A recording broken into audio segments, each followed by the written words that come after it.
everybody, welcome to the stream. Welcome. I'm not just curious, and we're here and we're back for some more Genshin Impact. But yeah, how's everyone doing today? Hope you're all doing well, because I certainly am doing fine. But yeah, we're here and we're back for some more Genshin Impact. And today we're going to be doing the Ruins Exploration event.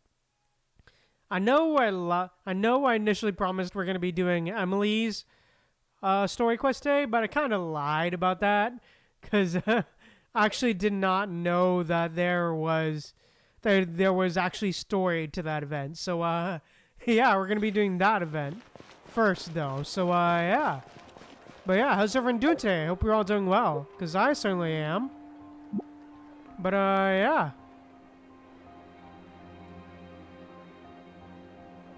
But yeah, I hope you're all doing well. Exactly. Because I am doing alright. Hold up. God damn it. There'll be an extra fee for that. I'll think about it. Alright, there we go. Alright, there we go. Alright, there we go.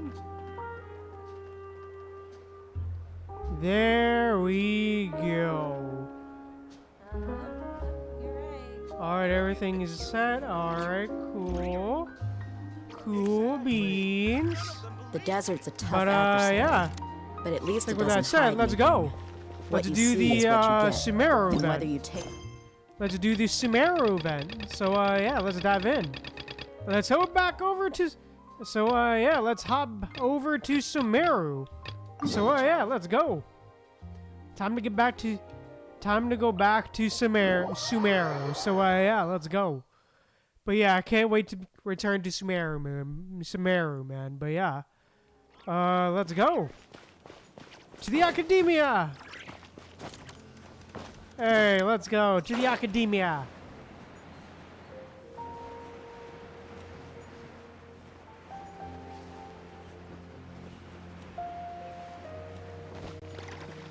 Alright, there we go. Let's go.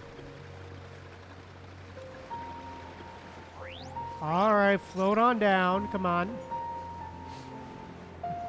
Alright, floating back down. Come on. Alright, there we go. Alright, there we go. Let's go. We're back! Oh, we haven't been back to the Sumeru. academia in a while. Yeah, It for hasn't real. changed much, has it? Well, since we've got some time, want to go to the house of Dana? Paimon wants to do some reading! Excuse me, who are you and what have you done with Paimon? For real. So you noticed! Well, you're too late. The Paimon you know and love is no more. You're looking at Paimon Plus, a new and improved treasure trove of travel know-how. Paimon Plus would like to find some new books to peruse. A gracious traveler like Bruh, yourself really? wouldn't leave her companionless on her quest, right? I'm kind of afraid to see what would happen if I refused. Yeah, for real. Come on, this way.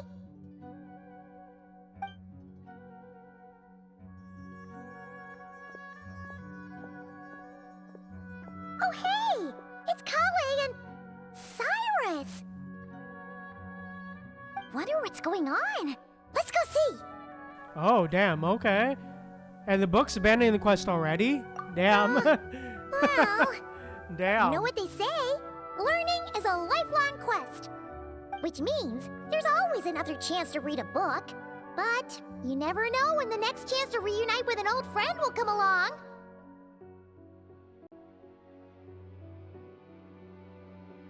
Sure, whatever you say.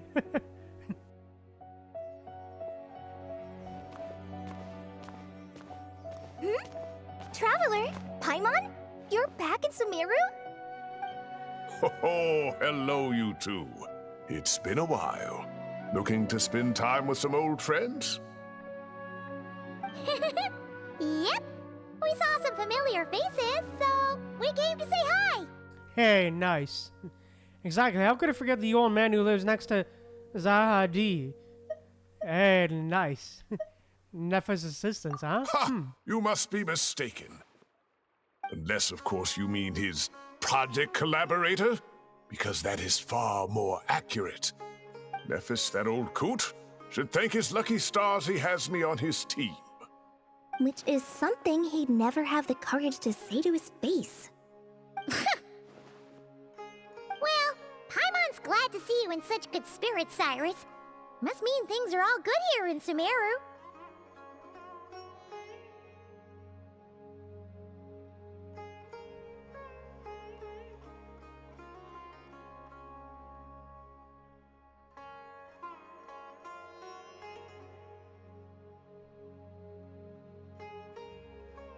Apologies, Sir Cyrus. I couldn't make any joke at your expense. Ah, well, it's quite all right. I'm not the type to take offense at that kind of thing.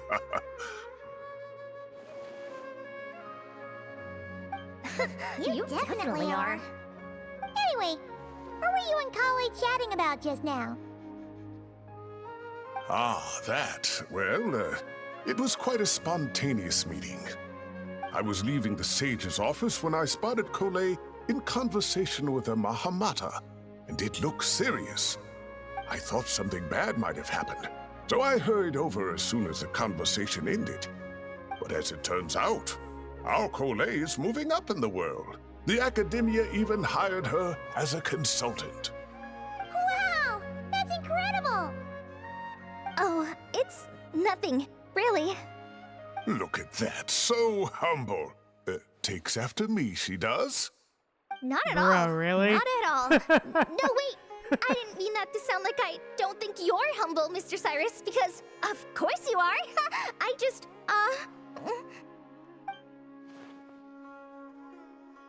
Uh-oh, Colei's so nervous she's sweating. I should help her out. Anyway, what are you a consultant for exactly? Yeah, well, what are you consulting for I wouldn't exactly? even call myself a consultant. I'm just helping out. Now that the new semester has started, a lot of students and scholars are doing fieldwork for their research. But it can be dangerous for those who don't have a lot of experience in the wild. So, the academia is planning to establish an agency that provides guidance on outdoor survival and rescue for people who need it. Oh, Paimon gets it! So, you're here to explain rainforest survival as a representative of the forest rangers. Yeah, pretty much. Of course, when it comes to tips on Hey, deciphering nice, okay. mechanisms or defeating monsters, that's for people who are far more senior than me to handle. And speaking of which, since we're short on manpower, the person in charge at the academia said we're still accepting newcomers. If you're interested, you're welcome to join and share your insights. Ah, seizing the moment. Well done, Colei. Recruiting someone as capable as the Traveler is a great idea. Oh, and just between the four of us, the academia has set aside a generous amount of funding for this project. Oh, damn, Well, okay. Since Colei's thrown her hat in the ring, we should help out too. What do you say, Traveler? Bro, really? Well, as we all know, I'm nothing if not helpful. Yeah? Great! We're all supposed to meet up in Aru Village later, so I guess we'll regroup there. I was kinda worried, since Master Tighnari isn't around to help this time, but now I feel much better. Aw. Have faith, you don't need anyone's help to do a great job. Yeah, even if you don't trust the Academia's eye for talent, you can trust ours for sure. And mine, of course. I have as good an eye for people as I do for tomatoes. Well, there you have it. Thanks, everyone. Oh, speaking of Tighnari, how are things with him and the others? Good, thanks. All the forest rangers are doing great. Oh, but Master Tighnari did mention that Cyno and Sethos were heading to Gandharvaville. I'm not sure if it's for work or something else. Huh, knowing them, could just be to play some cards. I'm not sure. Apparently Sethos is bringing someone else with him too. but with my academia commitment, I didn't have time to ask for more details. Huh. Well, now Paimon's curious. Should we go check things out, Traveler? Yeah, for real. Well, no, it's been a while since we dropped in to say hi. That's true, and I'm sure they've missed you. Now that is how it should be between friends. Getting together to play cards or enjoy a meal. Yet here I am, stuck with Nephis, who only ever calls to talk about research. Well, I won't delay your reunion any longer. Until next time. Goodbye, Mr. Cyrus. Take care. All right, I should probably get going too. See you later, guys. Come find me in Aru Village when you're ready.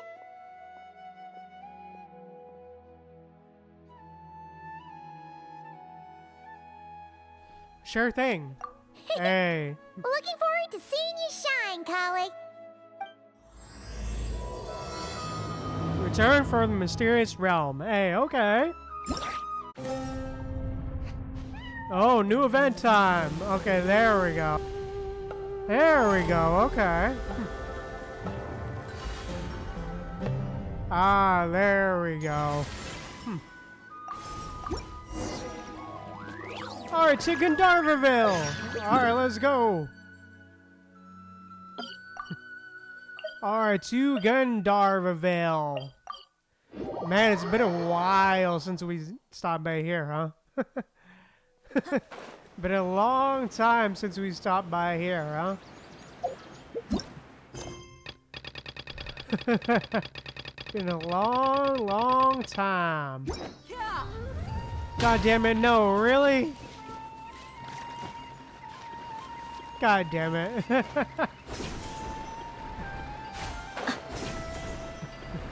There we go. Tighnari's place. Tighnari's Yep, place. here we are. Ah! Here it is!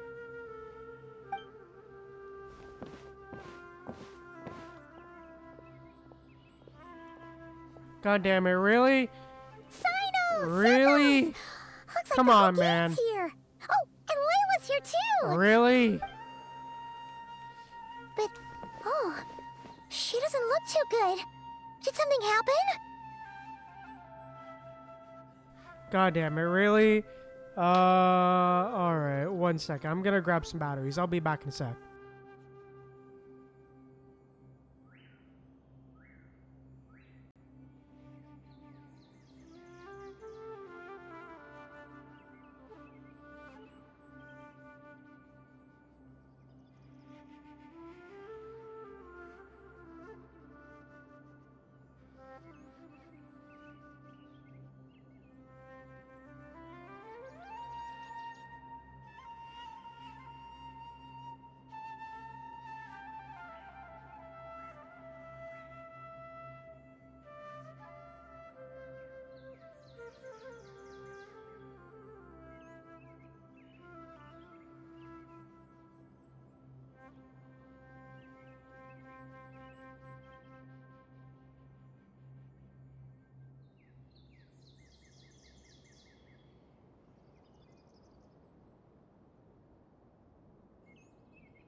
Alright, I'm back. Sorry about that. Got some more batteries.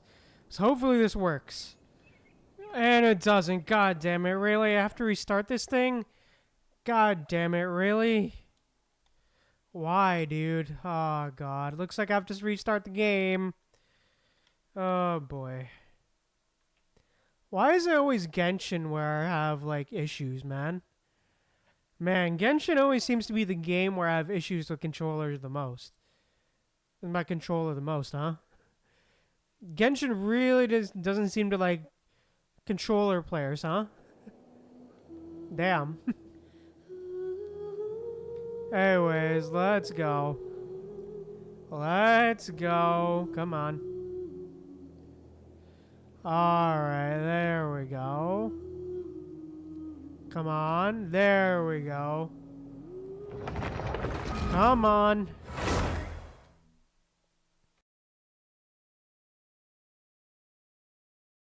Alright, there we go.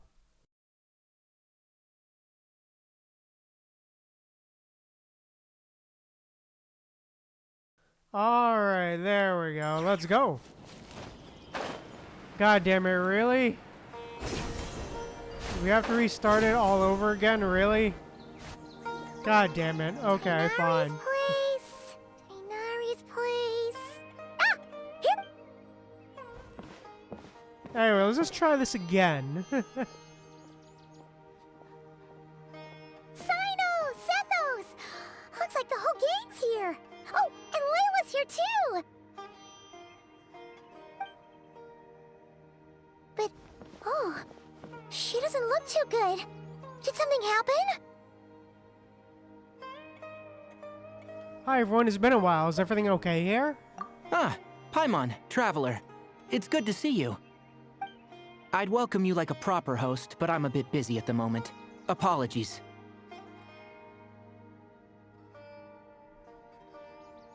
No worries, this seems serious. Okay, no need to look that worried. Oh damn, My observations indicate Miss Layla's condition has improved quite a bit. There's no danger to her mind. She's just fatigued and needs some rest. Excuse me for a moment while I blend some calming incense. I'll let you two explain the situation. All right.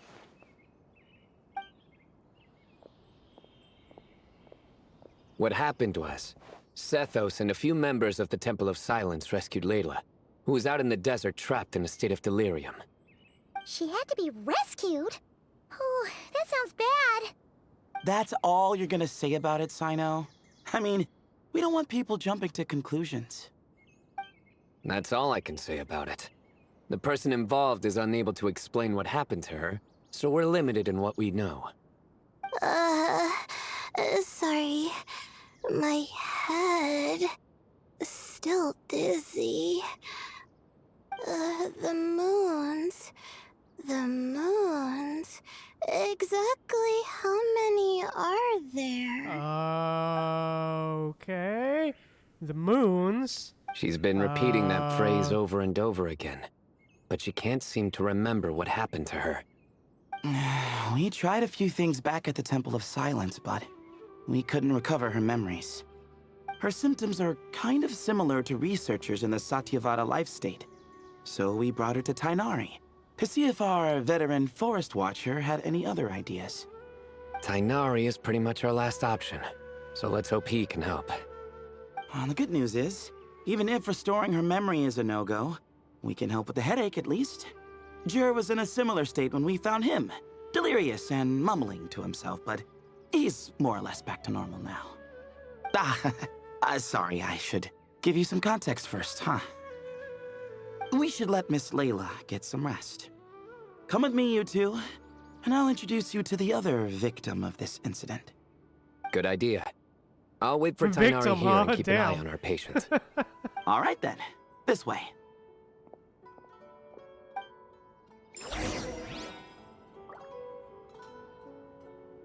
Alright then. Hi Cyno.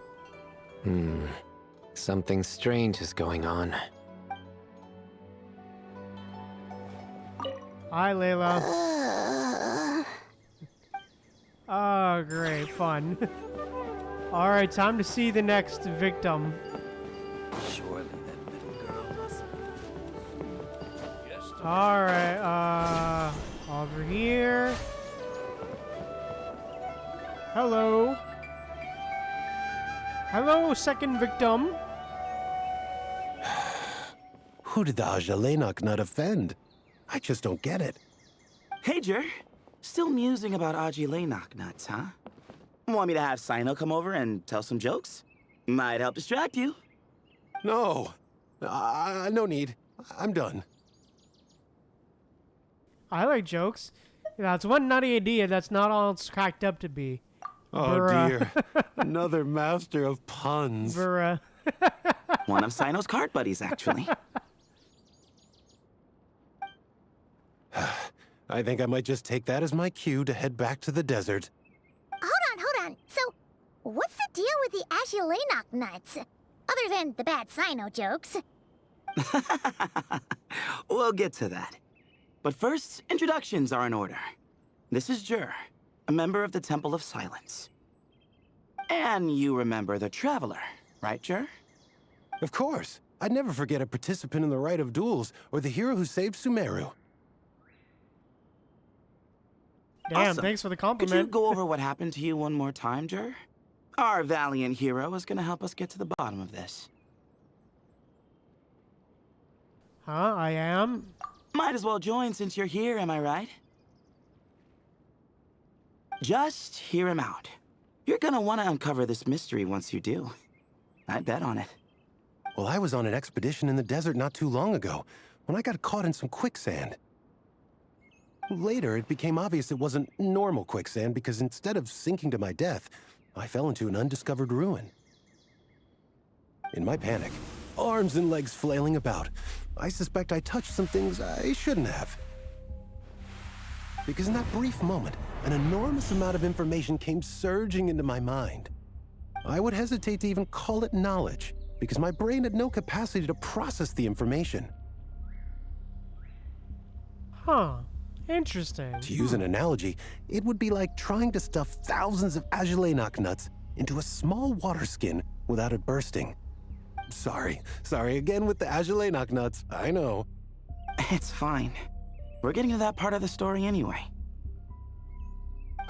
True.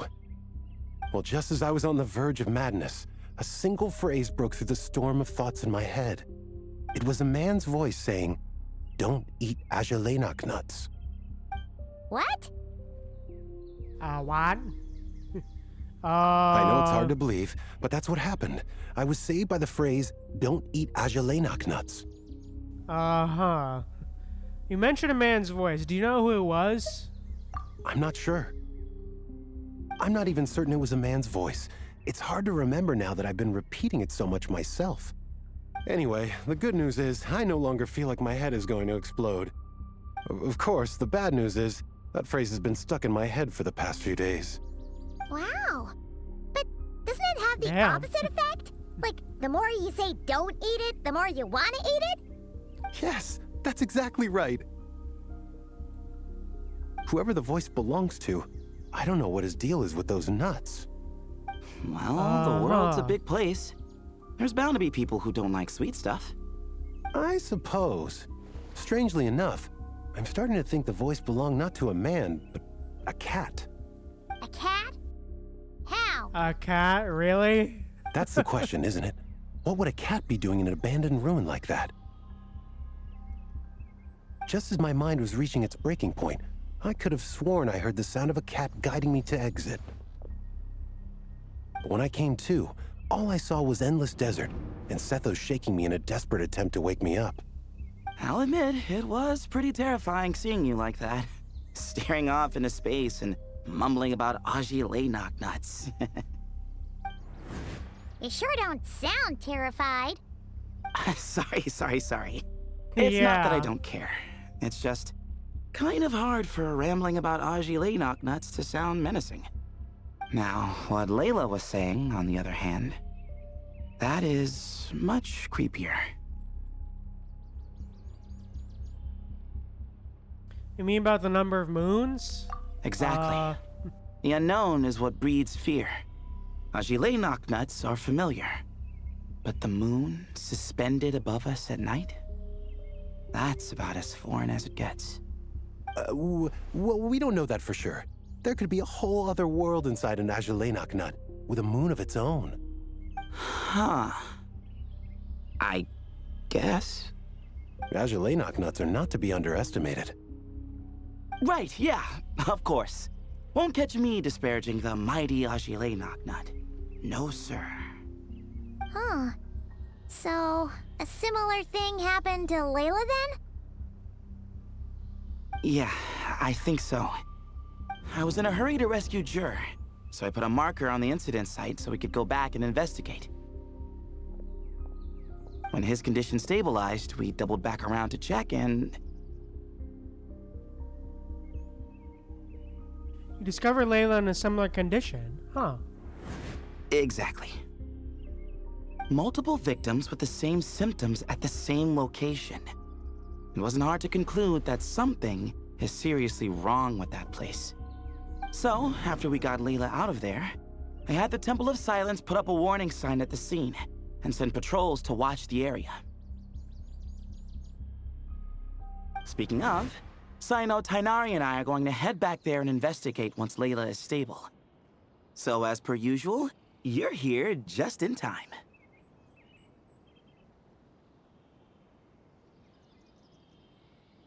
Yeah, it sounds like you need all the help you can get. For real. That's for sure. But there's another reason I want Cyno and Tighnari involved in this. Because the story doesn't end there. Right, Jer? Oh, yes. Where was I? The Azulenok nuts butted in and I... Right. Yes. The cat. As I followed the cat noises, the voice said something else. So, there are those from Tula who still endure. I thought that was strange, of course, because, well, was the voice referring to me? Records of my ancestry are rather sparse, so I'm not sure if my bloodline even traces back to that place. Tatulula, huh? Okay. That's right. The Temple of Silence's place of origin. And the home of Tighnari's people. Plus, Hermanubis, who Cyno and I both share a connection to, was one of the city's founders. As the temple's current leader, if something strange happens in the desert, it's my job to get to the bottom of it. But it turns out, a lot of people have a horse in this race, and I'm not leaving any of them out. Good idea. Count me in too. Hey. See? Knew you'd join. But yeah, that's all we know about Jer's situation. Tighnari should be done on his end. Let's head back and check on Miss Layla. Oh god, really? God damn it, controller glitched it out, huh? Show him a book on the table. Okay, flower seems wilted.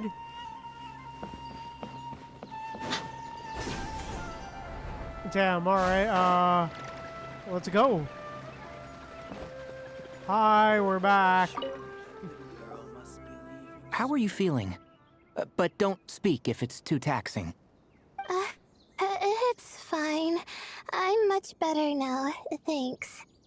I feel like I haven't slept in 2 days, so pretty much back to normal. Whoa. That's your normal? Layla. Traveler, Paimon, I thought I heard your Hey. voices earlier. Oh, and, Hi. I'm sorry. Huh? You don't have to apologize. You didn't do anything wrong. No, I just mean, I think I'm about to disappoint you. My head was kinda muddled earlier, but I still heard your conversation. I know you're trying to figure out what happened to me, and I want to help. But, I really don't remember anything. Does your head still hurt? No, I feel fine. The incense you made helped a lot. I'm still hearing those words in my head, but other than that, I'm okay. It's just, all I remember are those words. Everything else is a total blank. One moment I was heading to the stargazing point I'd calculated, and the next, I was on my back in the sand. The same phrase playing over and over again in my mind. How many moons are there in the sky? Sethos, did your friend Jur suffer from memory loss too? Not really. His memories are blurry, but there aren't huge gaps like this. He remembers touching something. Someone talking, a voice mentioning Tula, and hearing a cat lead him to the exit. A cat. Did you hear it too? Huh? Now that you mention it, I think so. It was so soft. I thought I was imagining things. Which means, at the very least, what the two of you experienced while escaping the ruin is consistent. A single sentence repeating in your heads, and the faint sound of a cat. Still not a lot to go off of. Agreed. Oh, is your head hurting again, Layla? No, I was just thinking. Maybe my memories are blank because I was sleepwalking at the time. Sometimes, my friends and classmates tell me about things I don't remember doing, or places I don't remember going. I don't talk about it a lot because, well, I don't even know how it happened. But I don't want my personal circumstances clouding your judgment. So I, just wanted to mention that. Ah, I see. Well, thank you for telling us. But I don't think we need to dwell on that for now. We're gonna check out the site of the incident for ourselves, so that should help us come to our own conclusions. I would tighnari. Don't put too much pressure on yourself, Layla. Okay. Then could I come too? I have to know what happened to me back there. Sure, but on one condition. You need to be in tip-top shape before we head out. If your condition isn't stable enough before then, we'll have to figure out something else. Of course. No problem. Well, I'm more concerned about Tighnari. You sure you'll be alright in the desert? You say that like I'll evaporate on first contact with sand or something. Call it curiosity. If this concerns my ancestors, I want to figure out what's going on. Anyway, as long as I take things slow when the sun's out, I should be fine with the right preparation. Besides, it's a good idea to have a doctor on hand in case of emergencies. So long as our doctor doesn't become the emergency. Well, if that happens, I suppose I'll just have to rely on the kindness of my entourage to haul me back home. All right, well, that all sounds good to me. Let's meet in 2 days like we agreed. Setho finds the map and marks the location for Jur you. and I are gonna head back to the alright, Temple nice. of Silence to do some research in the meantime. See you in a couple days. Sounds good.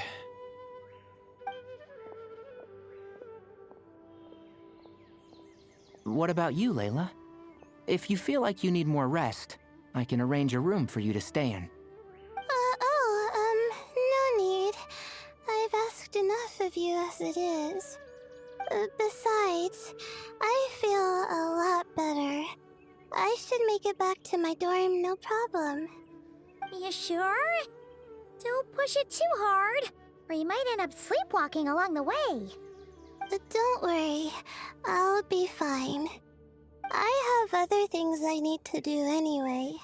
Like letting my advisor and classmates know that I'm fine, adjusting my stargazing schedule, things like that. If I don't get it all done, I doubt I'll be able to sit still, let alone stay here and get some rest. I'm not so sure that's... Oh. You know what? I'll make sure she gets back. Yeah, let's do it. a much better idea. Thank you, Traveler. Of course, if anything starts to feel off, come back for a checkup right away. You'd better listen to him, Layla, or he'll feed you tasteless slop as a punishment. Punishment? You're the one who caught a cold. Bruh. You're supposed to eat light when that happens. Besides, with your nose stuffed up like that, you couldn't taste anything to begin with. Huh. Is that so? And here I thought it was an intestinal issue. Should have seen that coming. You're off the clock, so now it's time for puns, huh? Oh, brother, not this again. Don't worry, Paimon. I understand. If you want me to stop, then Then? you'll have to call a plumber. Tell them someone's gotta Bruh. pipe down. Bro, really? And Traveler's expression, bro. Wow. This God is getting damn more it. insufferable by the second. Yeah, agreed, Paimon, agreed. Put a sock in it already, please. Bruh. Got it, Paimon. Want sock in, coming right up. Bruh, really? Traveler's expressions are so good. Bruh, really? Oh god. Paimon's done with this game. You win, okay? Let's just get out of here. Please. Okay, bye everyone. I'll keep Layla safe and Paimon mentally sound. All right, you stay safe. I'll try to stay sane. Yeah. Grave gold. Oh god, really? What is it?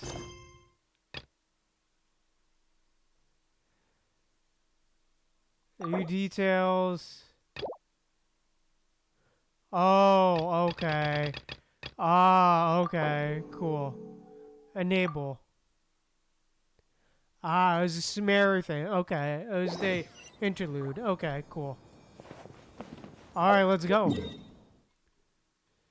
Ah, it's because of the interlude. Okay, cool. Alright, let's go.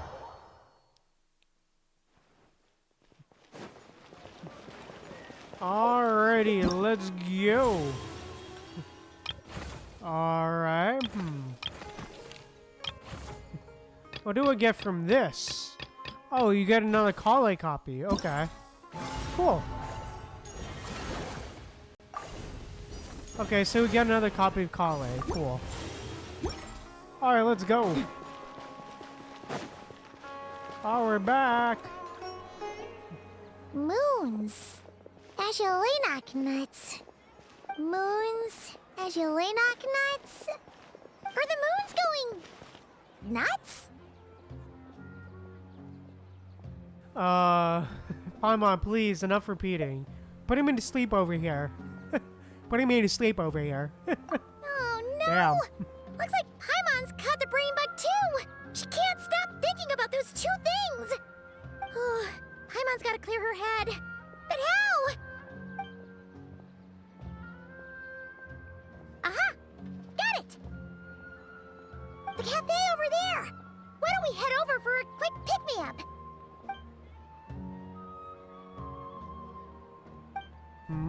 Something's up with Layla. Sorry.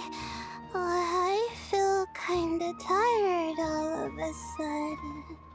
Wait! Is it because of all Paimon's muttering just now? Oh, sorry. The coffee will be Paimon's treat, okay?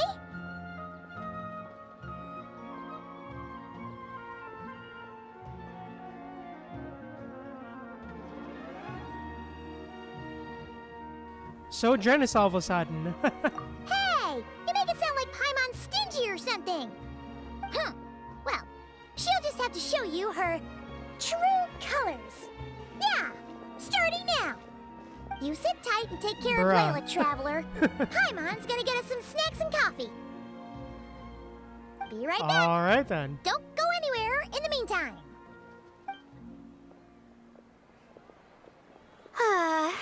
She's pushing herself again as always. Oh. Oh, other Layla? Okay.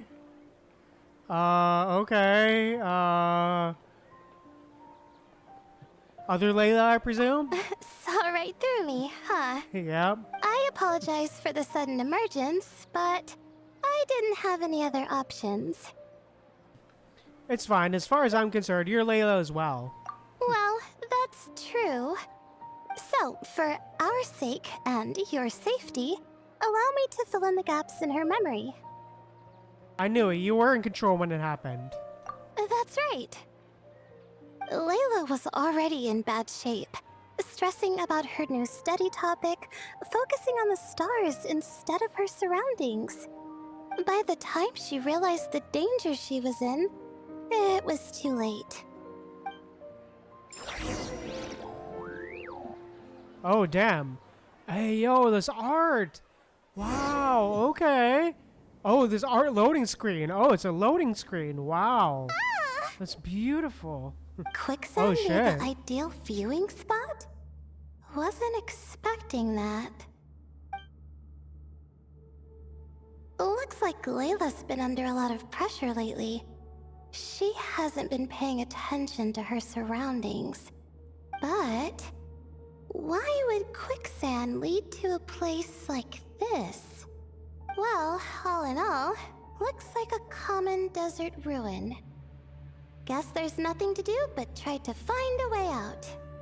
Oh, Layla, what have you gotten yourself into this time?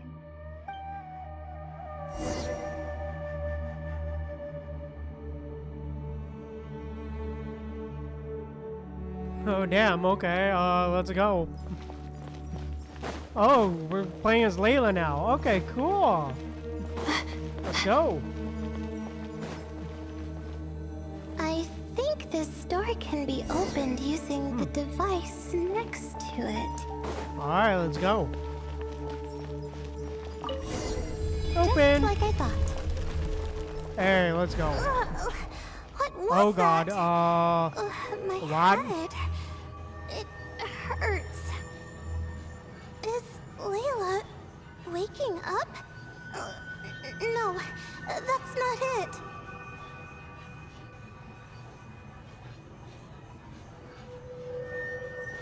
Well, that ain't good. What's going on? It's too much. I don't understand. Oh boy, that is great. The Oh. ground is... Where am I? It's spinning. Oh boy. Yeah, this is trippy as hell. Jesus.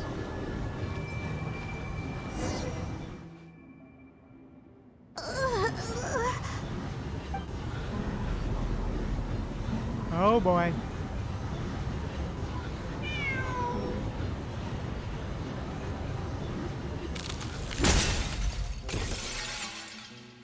How many moons are there in the sky? How what? many moons are there in the sky? How many moons are there in the sky? Okay, information isn't rushing into my brain anymore. That's good. How many moons are there in the sky? My head hurts, but there are no more dark spots in my vision, and I can see in front of me. Still, how many moons are there in the sky? What's going on? The same thought keeps popping into my head. Yeah. What does it mean? Yeah, for real, Celestial. Yeah, we're playing the event quest. But yeah, welcome to the stream, Celestial. Welcome, welcome. I'm glad you're here. But yeah. Yeah, back. It's good to be back in Sumeru. And now we're tripping out with Layla. How many moons And deal with are the whole there in moons the thing. sky? Isn't there just one? A cat? I think there was one earlier, too.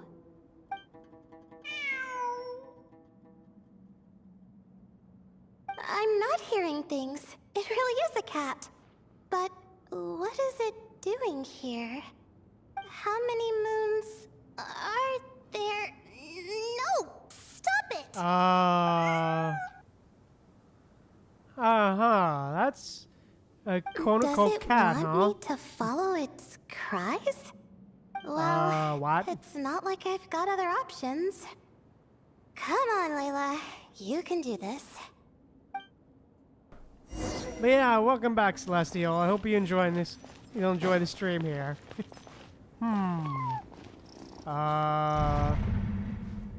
What? Okay.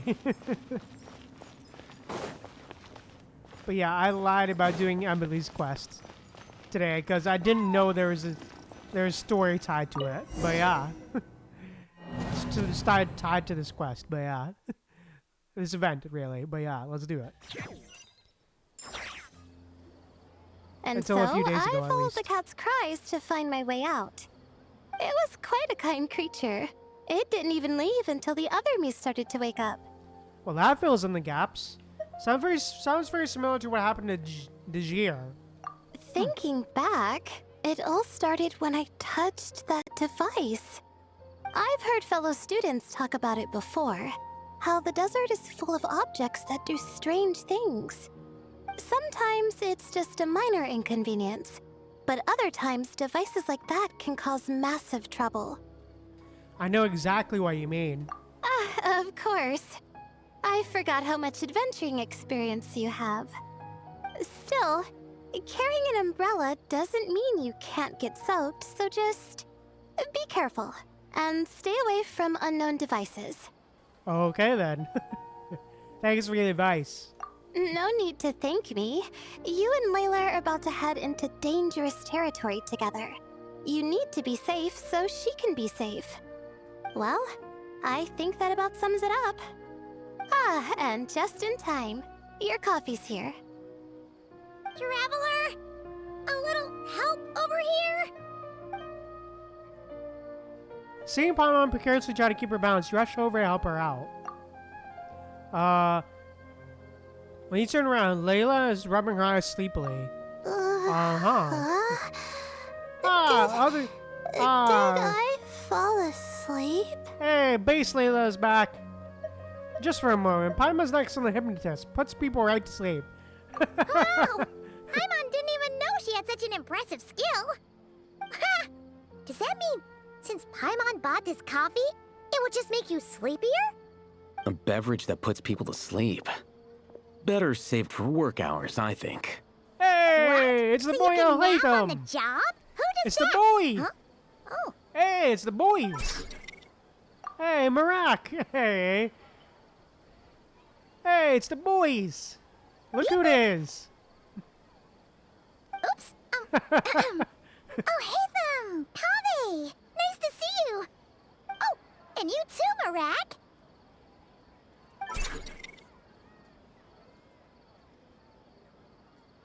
Hello, everyone. This is turning into quite a gathering. True. Sorry. Hope we're not interrupting anything. Miss Layla, you don't look so good. Is everything all right? Oh, I'm fine. I was sleeping just now, so I'm still a bit. Ah, I see. And we woke you, didn't we? I'm sorry. We shouldn't have been so loud. No, you didn't. I didn't mean it like that. Sorry.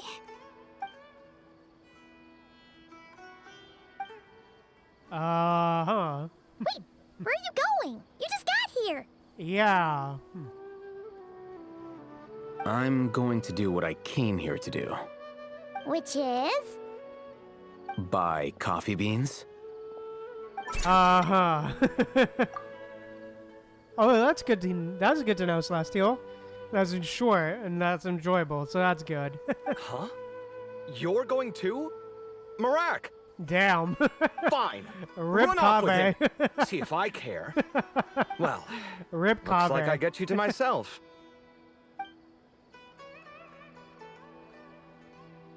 It's been a while, hasn't it? How have you been? Same old, same old. So, a busy life of adventuring for you, and a busy life of academics for Miss Layla, is that right? Oh, is something wrong?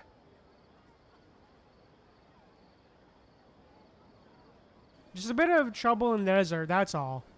Ah, the desert's not always the friendliest place, that's for sure. And from the look on your faces, I'm guessing this problem's not resolved?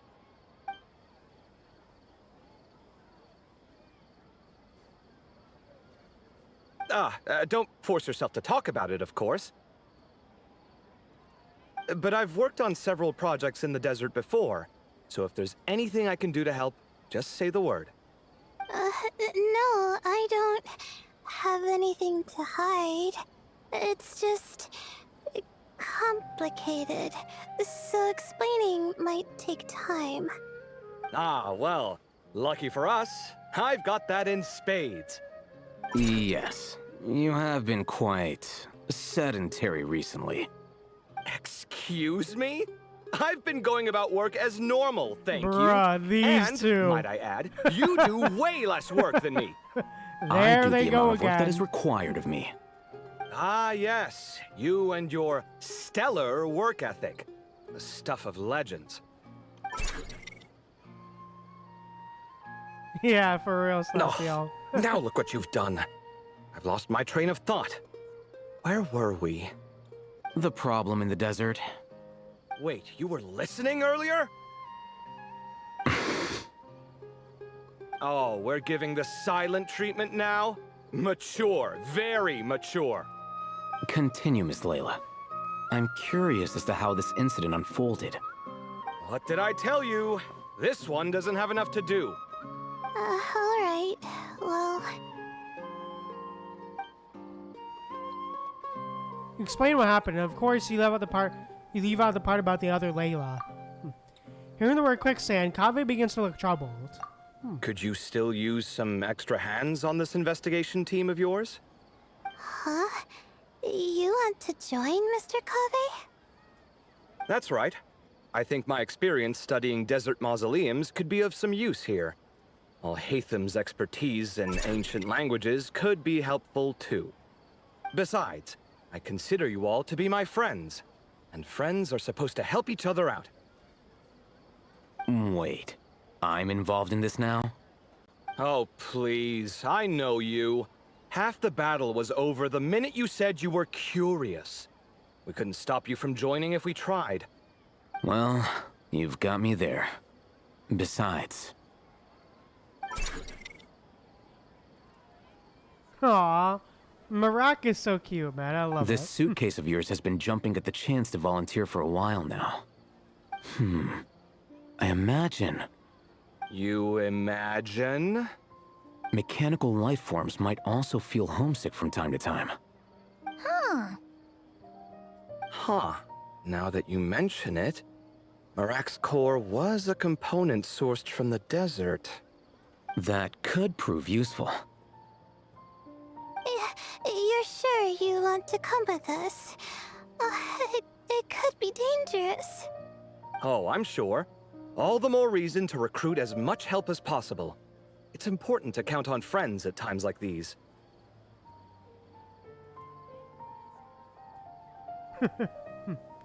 We appreciate the help.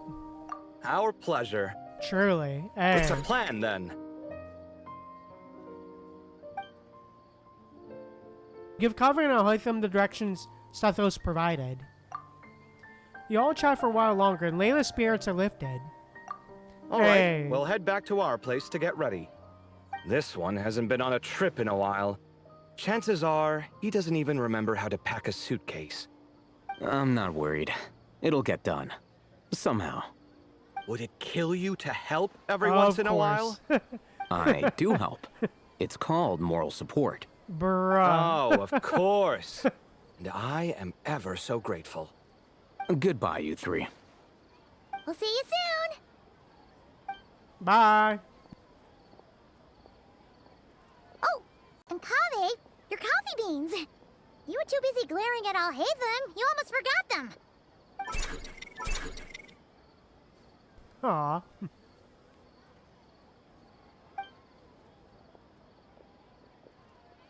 Well, we're pretty close to the academia now. I should be fine from here. Thanks for the coffee, Paimon. I feel much better now.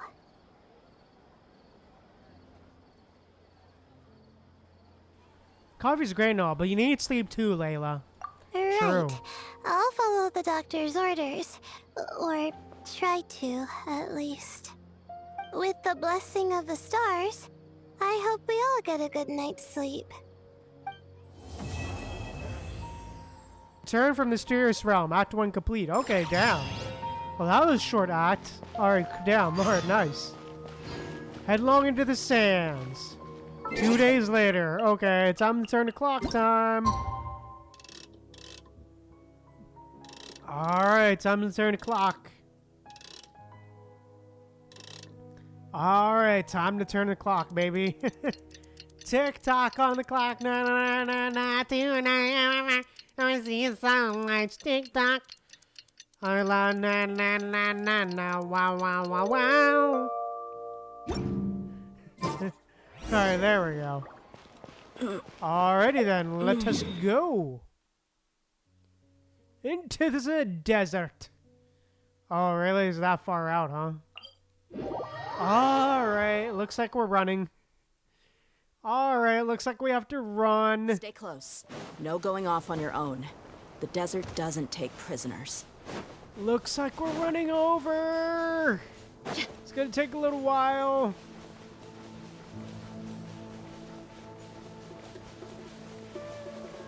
But yeah, how's everyone doing on this fine day? I hope you're all doing well.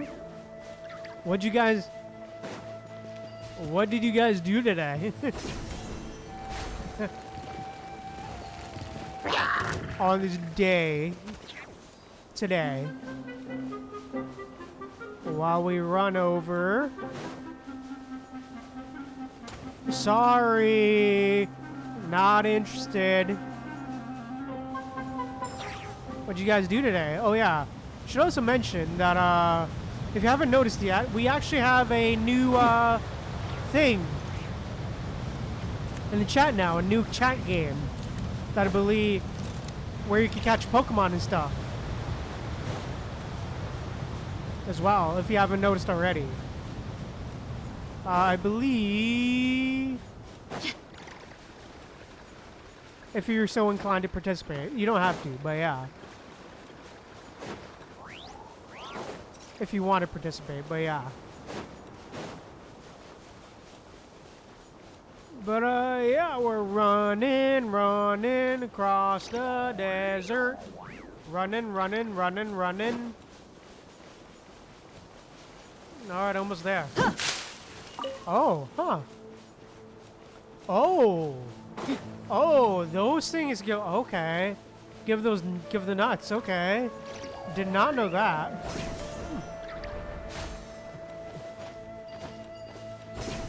Huh, interesting. Oh, here we are.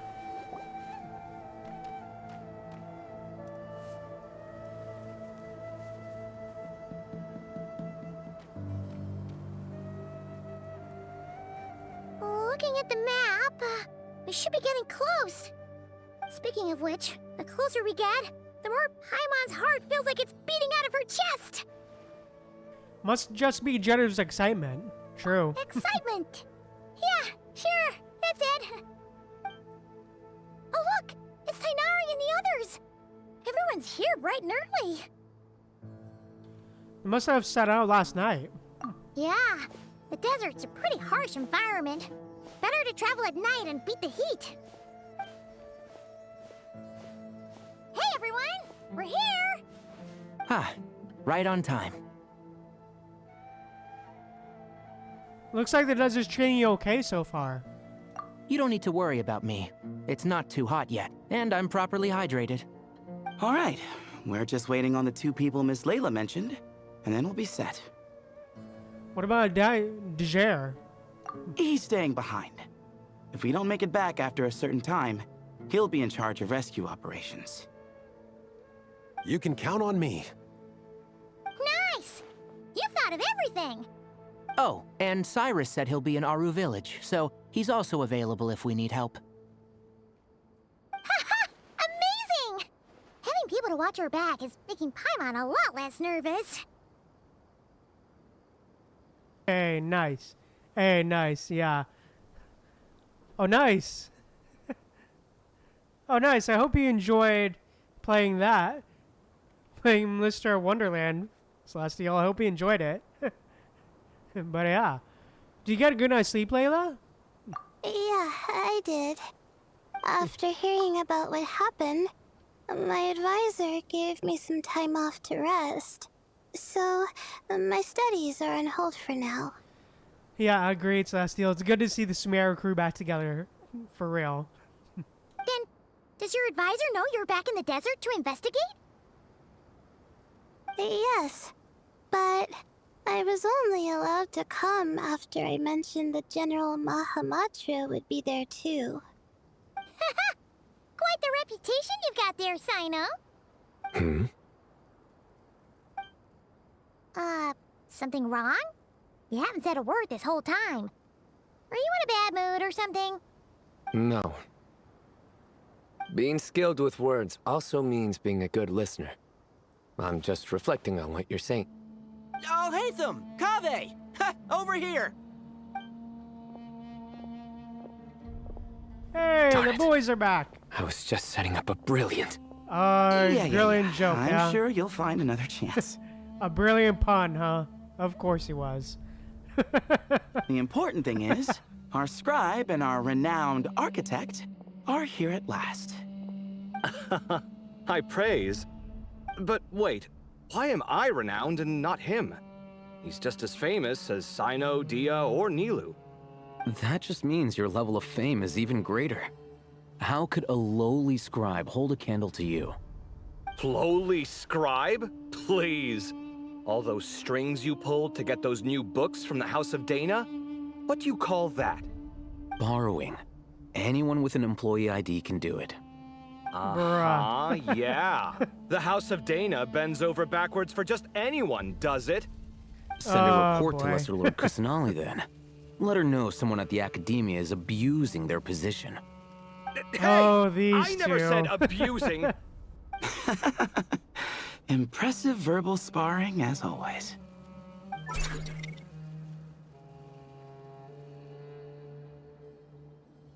Oh, hello to you too, Marak. Well, looks like your assistant is raring to go, Kaveh.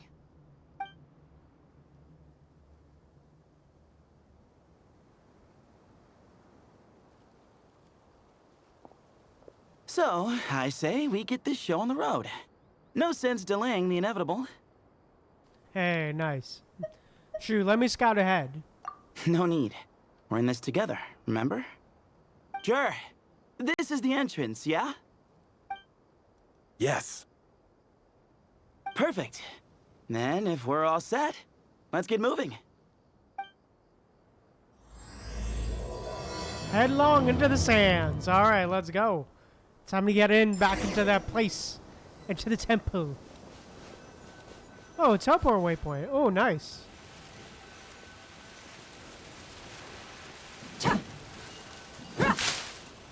Oh, okay. Oh, so this thing doesn't always give a jack nuts or whatever. Quicksand, keep away. Unknown ruins. Okay then. Well, but guess it's time to,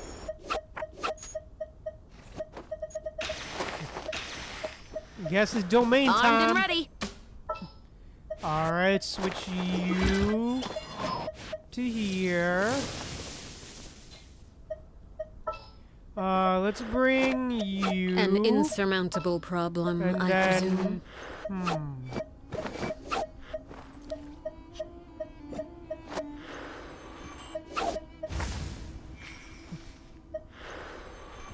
Yeah, I've sure. been waiting Whatever. for you for ages. Alright, let's go. Actually, no. Ready to ride. Yeah, sure. Let's go, Mawika. Let's go. Time to dive in.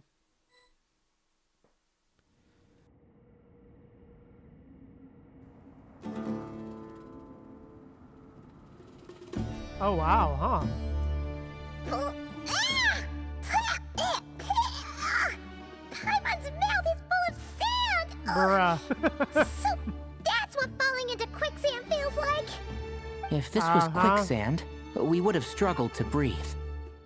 No. I think this was regular sand, and we didn't sink into it.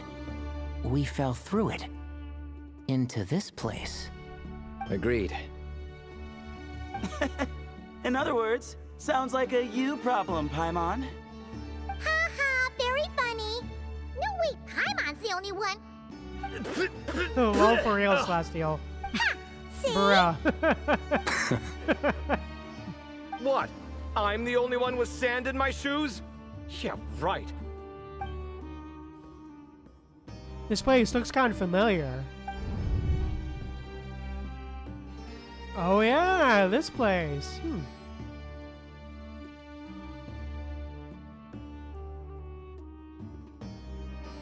Oh wait, no, it doesn't. Isn't that Nefer's cat?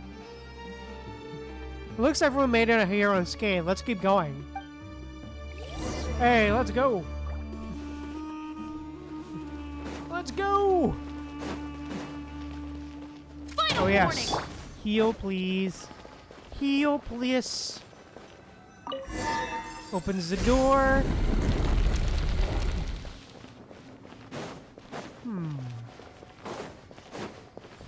Whoa, there are monsters here? Alright, here we go. Probably means he didn't run into any. Because we're just unlucky. Not the best sign of what's to come. We'll be fine. Let's just use up all our bad luck. We'll be building.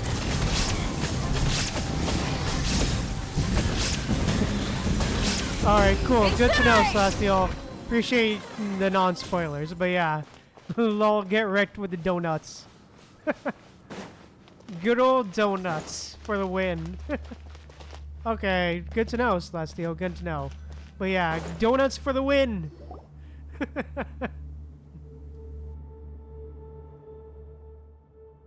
According to the other Layla, there should be a door nearby with a strange device in front of it. Ah, there it is. But the door is shut. The device seems to be out of energy. In that case, it should be disabled. Good, at least we won't fall in the same trap. I should remind everyone not to touch anything, though. Be careful, everyone. Don't run around touching everything. Sure. Well, that goes without saying. Fair point. There's just one problem, though. The only way forward is through that door.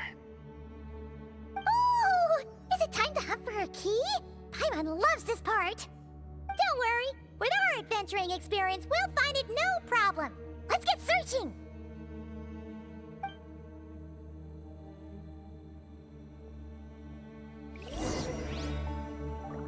Marak, wait! What?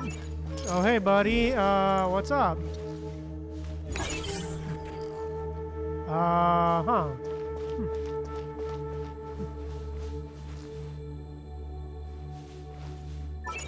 Okay.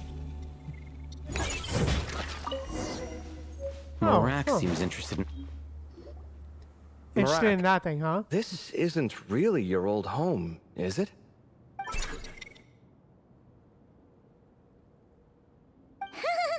No idea what that means, but Marat does sound pretty happy. So, mechanical life forms do have the capacity to miss home. A novel discovery. Well, with Marat leading the way, we should be safe, right? Yep, let's follow Marak's lead. Open the door. Stay on your guard, everyone.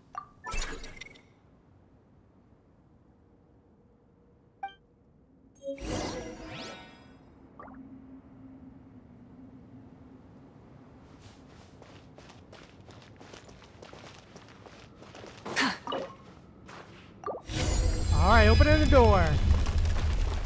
Good thing you decided to join, Kaveh. Otherwise, our investigation would have ended at that door. True. It was nothing that I did. You should thank Marak instead.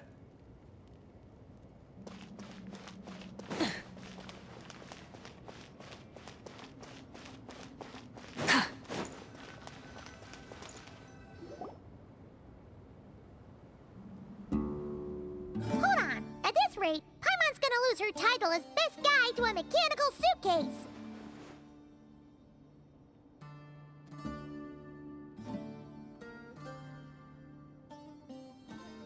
Bruh. Paimon. Don't worry, Paimon. Even if you're most useless, you're stuck with me. Damn. Aw, thanks. Hey, wait. What do you mean, useless? Bruh. Well, no weird mental symptoms so far. I'll take that as a win. That said...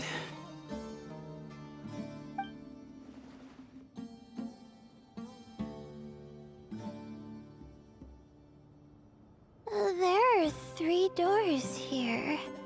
So, we split up. Divide and conquer. Otherwise, this whole thing is in ruins. No pun intended on that last part. I swear. Really now, huh? Yeah. Really, Cyno? That might be our Huh? best option. Okay, but we'll need to mark our paths. Good idea. And the minute things go south, we go back the way we came. Ooh, this is getting exciting! So, who's teaming up with who? Paimon calls dibs on the Traveler! After a quick discussion, teams and routes are decided. Marak was a popular pick, but ultimately decided that Marak should go with, or rather lead Kaveh's team. Hey. Nice-oo. Nice-oo! Alright, let's explore the ruins. Oh, damn. Well, this takes me back.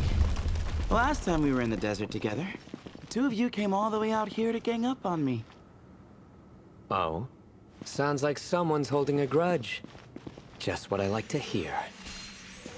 If you're still hung up on that last one, just name the time and place. And we'll have ourselves another thrilling... duel. Bruh. Huh. What's with the awkward pause? Yeah. Were you expecting me to stop you from saying something stupid? You two can have 1,000 duels for all I care, after we're done here. For now, focus on the task at hand. Yeah, sure. But damn, it's so cool that we get to play as the... We actually have the characters. Hey, let's go. Nice. We're actually playing as Tighnari, Cyno, and Sethos. Ooh. This chamber is huge. I can't even imagine what it's used for. Oh. What's wrong? I seem to have stepped on some kind of stone slab. Huh. There's a pattern on this, but it's hard to make out with all the dust. Huh? Look! The shape seems to match the markings on the ground over there. Let's slot it in and see.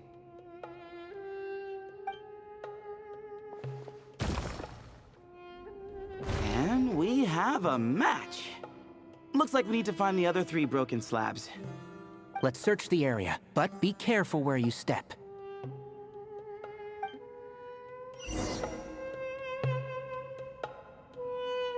Oh, okay.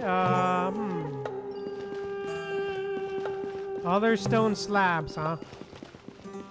Okay, up we go. Ooh, got one. Ouch, but watch out. The edges are kind of sharp. Yeah, buddy.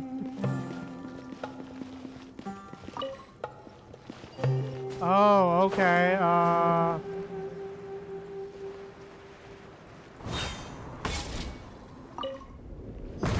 Alright, there we go. 1. Come on, man, really? There we go. Alright, there we go. Come on. Got the third piece. Third piece, alright. Ah, missing one piece in the middle. We just need one more. Oh, it's the cat again. Look, a cat. Could it be the same one Jer mentioned? I don't think we need to worry about startling him. He doesn't seem afraid of people. Yeah. If anything, it seems like he wants us to follow.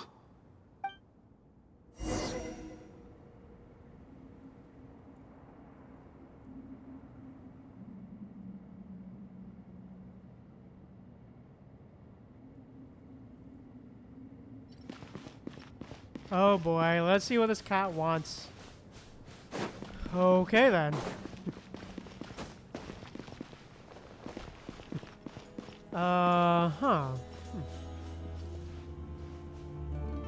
Oh, it got us to the piece. Oh, he led us to the last piece.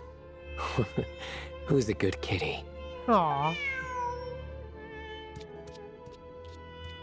I never thought I'd hear you say something like that. You've clearly never heard how the professor talks to his tomatoes, then.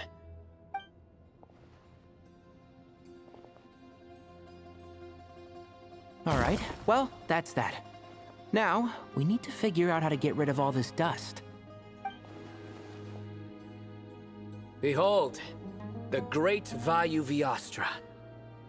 Be honest. You've been waiting to say that for how long now? Just activate the mechanism.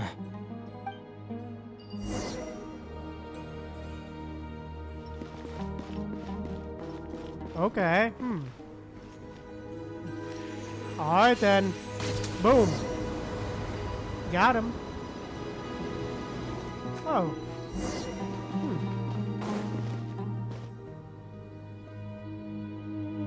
Huh. It worked. Interesting. It's a picture of... 3 Hermanubises? That can't be right. The ears aren't vertical. Oh, true.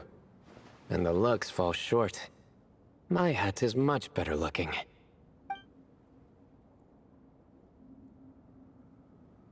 A goat, an ibis, and a crocodile. Oh, wow. Our botanist knows more than just plants. Riveting observation. I was just thinking.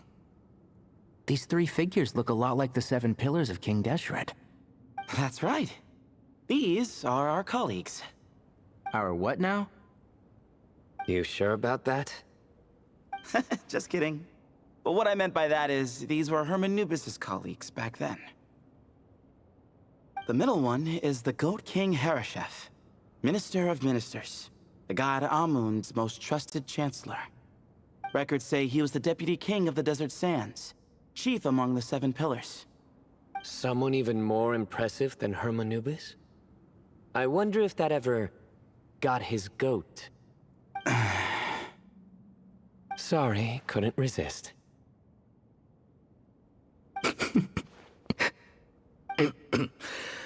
Okay, that was a good one. Wait, really? I've got so much more where that came from. Where were we? This is Sopik, the Crocodile King, captain of captains. As the name suggests, he was a valiant commander and had dominion over all weapons of war. And finally, this is the Ibis King Thoth, scribe of scribes. Your memory's pretty impressive. I bet you're almost as good as me at memorizing cards. A scribe? Did he manage archives then? Like Alhaitham? Wait, that's all Alhaitham does? I never knew being an academia scribe was such a cushy job. Well, that's how his friend put it, anyway. But it does seem like he has a lot of free time. Well, I don't know much about the academia, but I'm sure the Ibis King had more responsibilities than that. The temple's records say he represented the wisest aspects of King Deshret, inventing the desert script and arcane arts at his king's command. He must have been quite the impressive man, then. Or creature, depending on how you look at it. Still, why are these three the only ones represented here? What about the other pillars of King Deshret? Maybe because the three of them were extra close? Huh. Kinda like us. Oh yeah! Maybe we should have someone inscribe us on a commemorative stone slab, too. Or, we could just take a picture. It would serve the same purpose. Anyway, no more distractions. Huh. Doesn't it look like there's writing carved into the corner? Huh. There is. And it's in the ancient desert script, too. Looks like the Ibis King left you some homework. Give me a sec. I'll try and translate it. The ministers are unvirtuous. The scribes, unwise. The captains, unworthy. My end is not humanity's end. Hereby bestow upon you all the far side of eternity. Wait, so they went to Aru? It doesn't sound like it was their idea. The far side of eternity is said to be the final land of dreams for all desert dwellers. But if such a place did exist, wouldn't it also be an inescapable prison? Yes, and based on the writing here, it's clear King Deshret wasn't pleased with these three. This gift he bestowed upon them seems more like a punishment. Such is the power of a king, I suppose.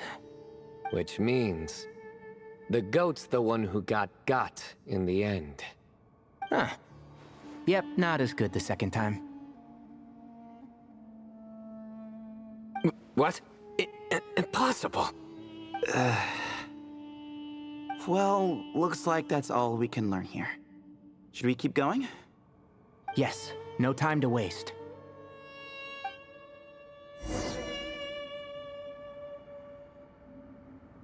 Yeah, I'm alright. Interesting stuff.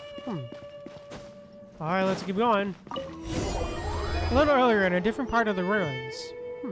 Oh, it's switching perceptive. Okay.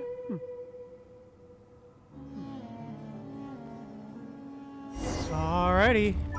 Yeah, very fun learning the lore for real, Celestial. Alright, Marak. Hey, it's Al-Haytham. We're playing as Al-Haytham, huh? Suitcase could be so fast. Marak is nothing like this when it comes to housework. Damn, no Kaveh? Wait up! A scout's job is to take the lead. Just let Marak figure it out. Damn, we can't play as Easy Kaveh? for you Damn. to say. I'll be the one doing the repairs if something happens. Why don't you go scout ahead then? Bruh. These two. When I think of a comeback, I'll let you know. Bruh. Oh, Marak stopped. What is it? Found something? Looks like something covered in sand. Let's get it out then. Come on. Oh, it's a stone slab. Good job, Marak.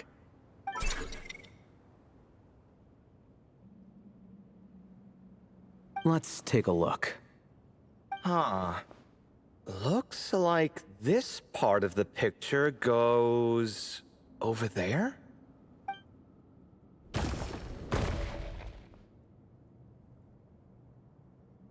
Hey, alright, let's go. In that case, there must be other pieces.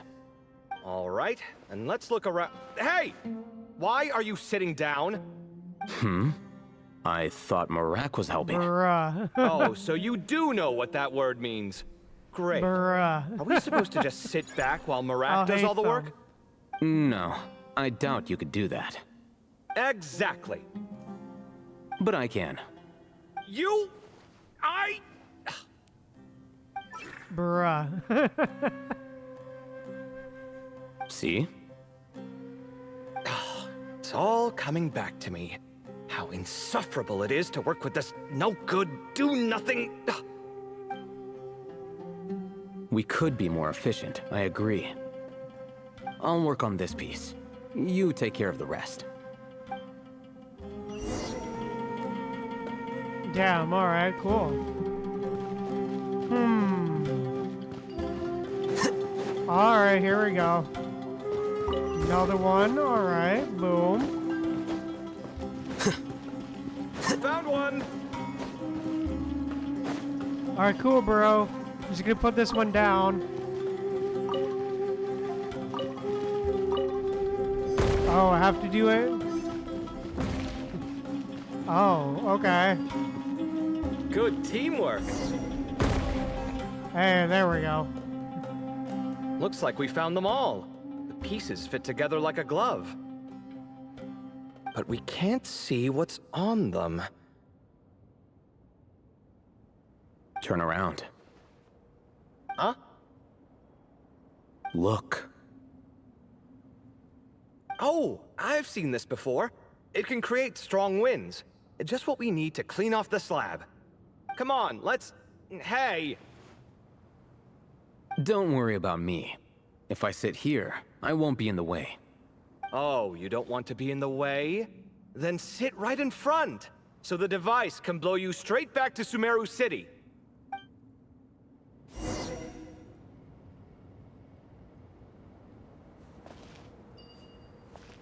Ah, now we get to play as Kaveh, huh? Tuh! Tuh! Hey-ya! There we go. Alright, whoop, we go. Alright. Done. Huh. That's one big cat. And there's a shattered crown. I think it's depicting some kind of story. Look, there's writing too. The Ibis King answered the young noble, granting him the wisdom he sought. But the fragile crown was shattered by lies in the end.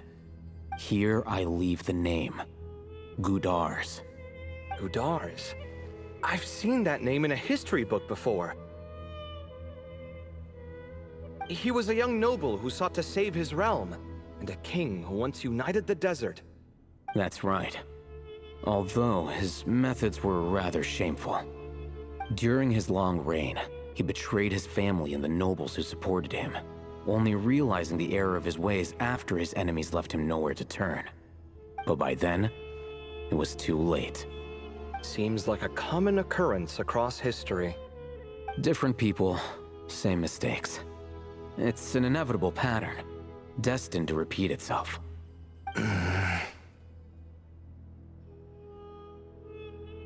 The writing mentions the Ibis King, but a cat is depicted here.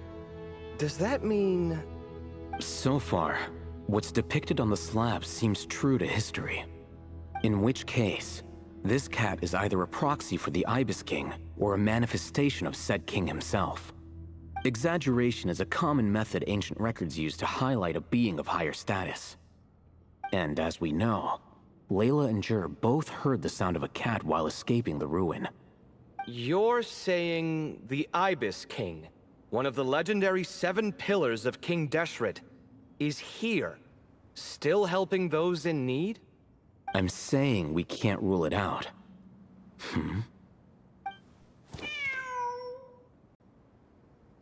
Wait, there it is! The cat!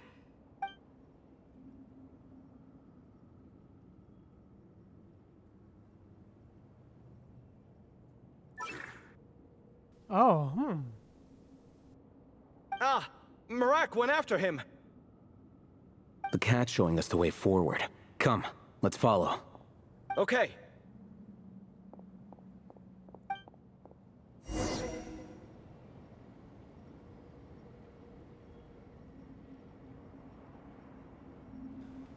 Alright then, let's go. Uh-huh. Oh, shit. Interesting.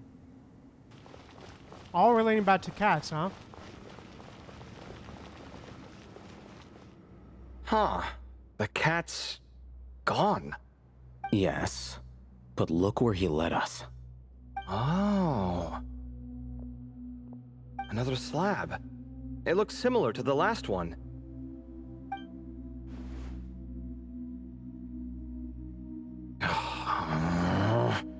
Oh, by all means, take your sweet time.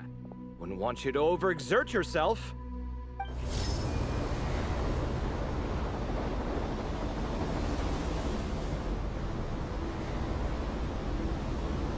God damn it, come on. Really? Oh shit. Huh.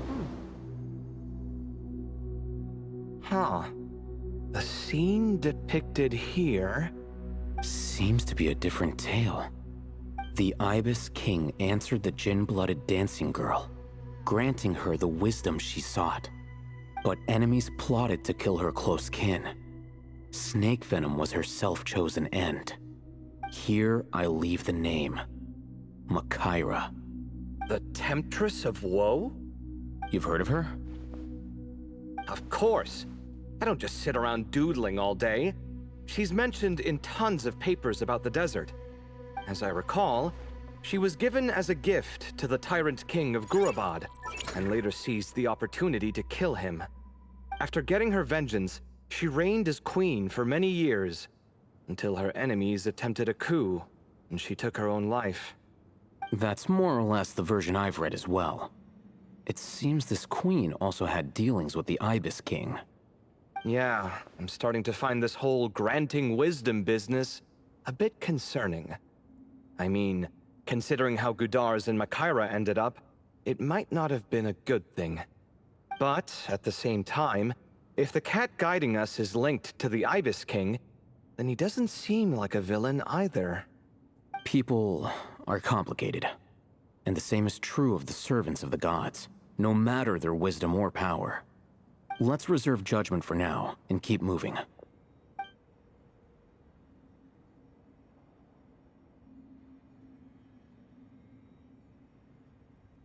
Alright,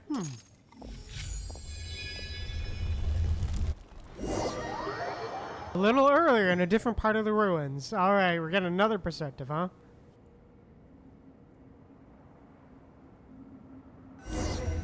Alright, who is it this time? Oh, Paimon meant to ask Traveler earlier. now, okay. Have your memories come back, Layla? No, sorry. To be honest, nothing about this experience feels familiar. Besides, my focus is the stars, so I don't spend a lot of time exploring ancient ruins. Guess that makes us the senior researchers in this scenario. Stick close, all right, Layla? Okay.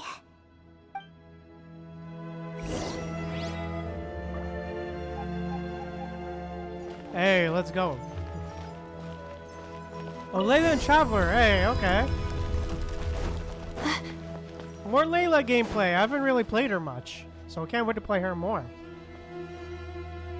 Wow. What a tall ceiling. Yeah. But for such a big place, it's so empty. Like no one ever lived here. Sure must have been boring to live in ancient times, staring at ceilings all day. Now that you mention it, I've heard some people used to draw star maps on their vaulted ceilings. Some might even make them transparent to better observe the movement of the stars. It sounds so nice. Stargazing from the comfort of your own home. Wait a second. I think I see something up there. Oh, yeah. Go check it out for us, Paimon. Huh? How is Paimon supposed to do that? Oh, right. Flying. Duh.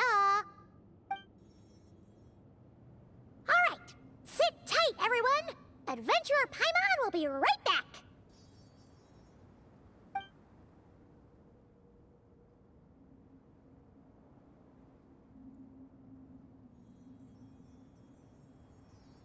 Okay. So, there's nothing super special up there. Just a couple of shelves, tables, jars, and scrolls. And a whole bunch of dust, dirt, and sand. You really want to search through all that stuff? Of course. The more dirt, the better the treasure. Of course. Bruh. Well, when you put it that way. Come on then, let's see what we've got. Paimon's hoping for something super valuable. It's a little high up, so be careful. Thanks. I'll stick close.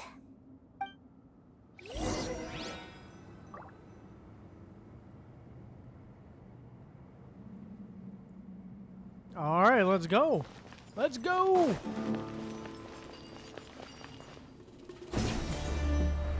Hey, nice. Oh? Upper level, Reagan notes.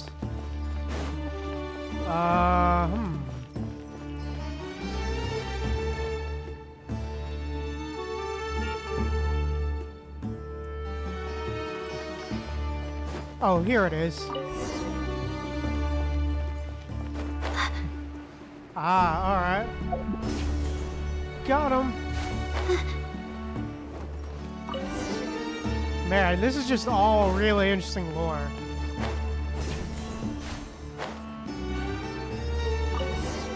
Thank you.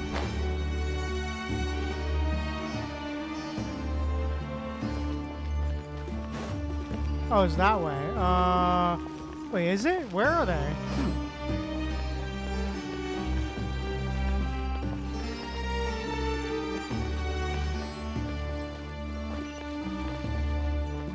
Oh, they're up there. My bad. My bad. My bad.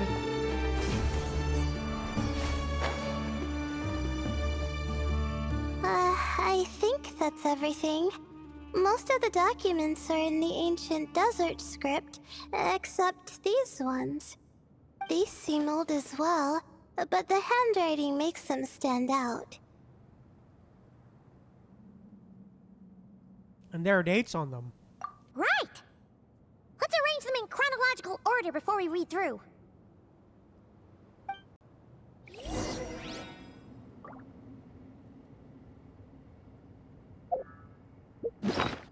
We gotta read them through our inventory, huh?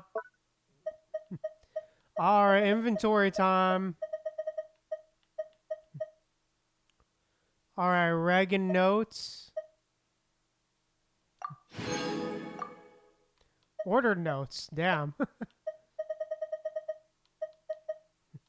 Read. I preview recorded ruin can by chance. Probably overcome relative subshard Mahamatra. Mahamata. Yeah, those notes for real. Let's do. Worth it. I could version desert go comedic portion. No playground shackles us. Shackles. What is it that they fear? I won't be leaving this place anytime soon. Discovered a number of sites worth exploring, and would be remiss of me not to seize the opportunity. Won't be easy to tell day from night since I'm cut off from the outside world. Avoiding myself and lost I know. I must not forget to mark the positive time. Morning of the 10th of May. Scholar fell and hurt himself to some Watawahist. In skyward, never at the feet. Obscure Salm's Kandesha surprise creation. Around here. Entries are limited. A few scrapes. Modification. Boom back in place. Lime rest. Set back wide. Not bad thing. Relax skill. Do not make best contribution make. I was treating him. He brought up that tried old top. Joined the Darshan. Firmly fused. Mediocre students find safety and confine themselves to a single field. What did that do me? A few days, ordering made some progress. I'm just writing here about the 7 pillars. You captivating, exciting each step in detail. It's no longer hold me back. Firework at fast pace. On the 13th of May. Pleasant surprise. No pleasant one I expect. Alright, yep. These clear listeners are fooled. Alright, yeah, blah, blah, blah, blah, blah, blah. Investigating, verifying, exit route, current state, can intervene. So will people care about status? Put up with each other a little while longer. Mutual positive emotion in those who carry along. So you see Derek noon 6th of May. Florida was dire of Delete's place to die through Toth. Never mentioned cost. Doesn't Grand Bazaar. Fall Temptation offers. Trust the Iblis King. Quarter on final day. Zendik. Okay. Huh. Okay. Okay, that was just now, a lot. Let's take a look. Of words. Okay. I didn't even have to. God damn it. Really? If I knew. God damn it, really? So literally reading that in the inventory was useless. But it was just gonna pop up anyways. Bruh. Seems like the notes of someone who's trapped here. Maybe this person fell in by accident. Like Mr. Jur and me. Yeah, maybe. Yeah, that name though for real, They don't Celestial. sound super worried about their situation. So, either this person's an ace adventurer, like the Traveler, or some kind of super optimist. An optimist, huh? Oh, I wish I could be that sort of person. Yeah. Well, blind optimism isn't good either. Besides, you have your own strengths, Layla. That's right! You're detailed Aw. and passionate. Great qualities for an adventuring buddy. This optimist seems super obsessed with exploring every corner of this place. That could have gotten them in big trouble for all we know. Well, I appreciate the compliment. It's almost magical how words like that can make you feel like you can do anything. I only wish that magic could last a little longer. Until I figure out my new study topic, at least. Let's keep reading. Yep, blah blah blah. Oh, looks like you were spot on, Paimon. See? Told ya! That's what happens when you don't think things through. And all this talk about seniors and juniors, he was a student just like you, Layla. Whew, he sure talks a big talk for a student, though. You'd think he was some kind of old scholar instead. Huh. What is it? Did Paimon say something wrong? No, not at all. I was just thinking, and this might sound rude, but the way this person speaks is just so...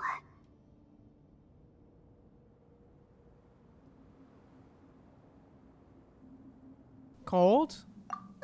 You noticed too. I mean, it's good that he helped treat his companion's wound, but it didn't seem like it was out of kindness. More like he was looking out for his own self-interest, or thought he could get something out of it. I don't know. Maybe I'm reading too much into it. No, you're right. He didn't even mention this companion on the previous page. Yeah. If you're both in this dangerous situation together, wouldn't you mention them at least once? If it were Paimon, she would write down the name of every single person she was with. No one would be able to get away. Well, you'd all be stuck here together, so... Actually, I find Paimon's approach quite sensible. It makes sense from a safety perspective, too. That way, if anyone came to the rescue, the notes would be able to tell them everything they needed to know. Whoa! That's genius-level thinking! Well, I learned that from Madame Faruzan, Yeah. actually. Ah, I'm Faruzan, not speaking huh? from personal experience or anything. Aw. It's a very useful tip. Thanks, Teach. Oh, no! I'm just a student. It's fine! You taught us something, so you're our teacher. Simple as that. Anyway, From the looks of things, the student who left these notes behind was pretty weird. Let's keep reading.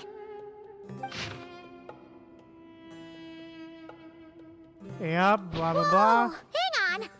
That's a lot of information. Paimon needs a moment to take this in. The Ibis King. So, did this person actually meet the Ibis King here? Huh.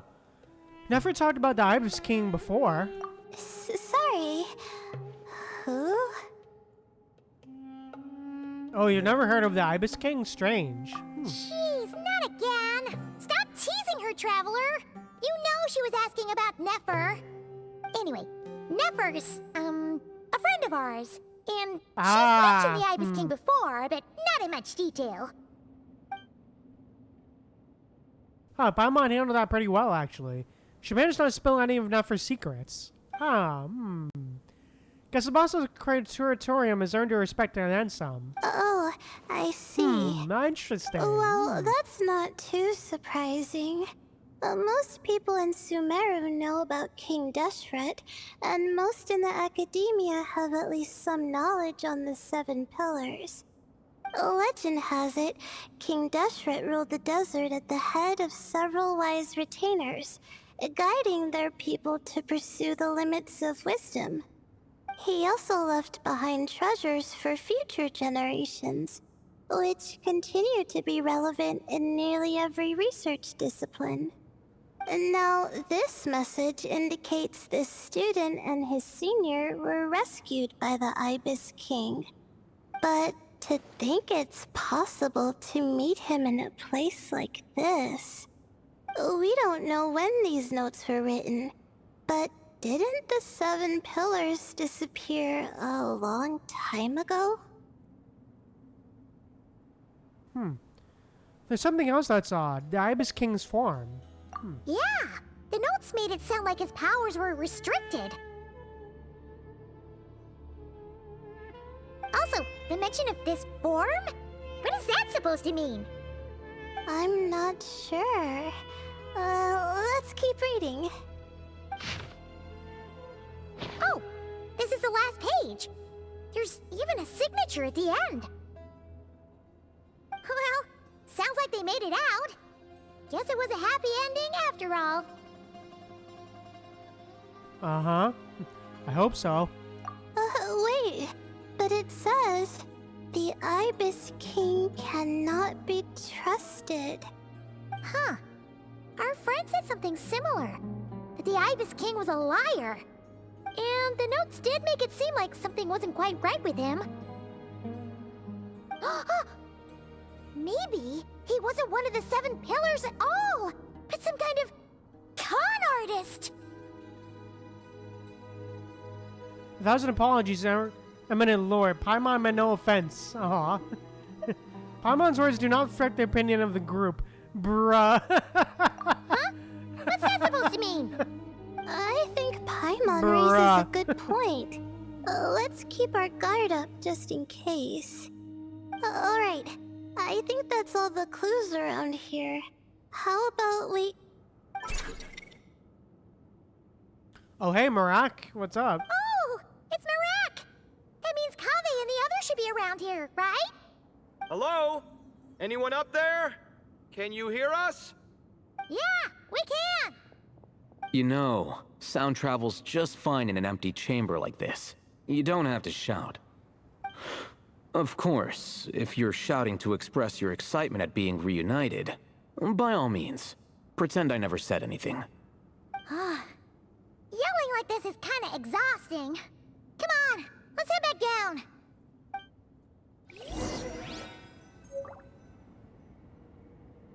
Hey, nice. Alright, let's go.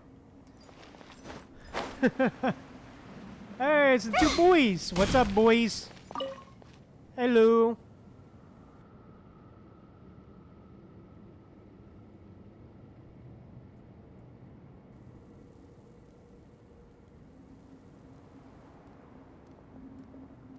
Wow, we all ended up in the same place, huh? Yeah, what a coincidence. Indeed. Or as I like to call it, the chai factor.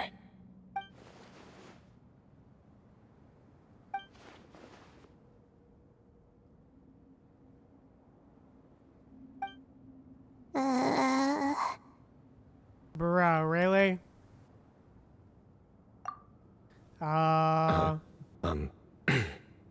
No reply? Bruh. Just say it. Bruh. All right. Because it's spiced to sweet brew again. Oh, what? hey, that's a new version.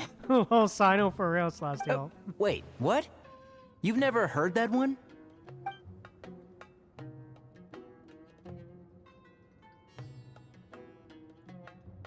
What are you looking for? A place to sit and read my book. Oh, great. What else is new? Well, looks like everyone made it through unscathed.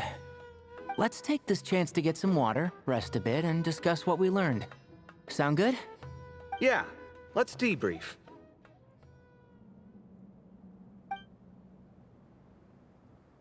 Everyone shares water, food, and also their findings. It turns out Cyno actually did bring some spiced tea. Okay, so Interesting. we all learned a lot, but it feels like we ended up with even more questions. Yeah, but one thing's for sure. This place is tied to the Ibis King in some way. Hey, Cyno. You're the current representative of Hermanubis. Can you call him up for a sec? Of course. Just let me sense his presence.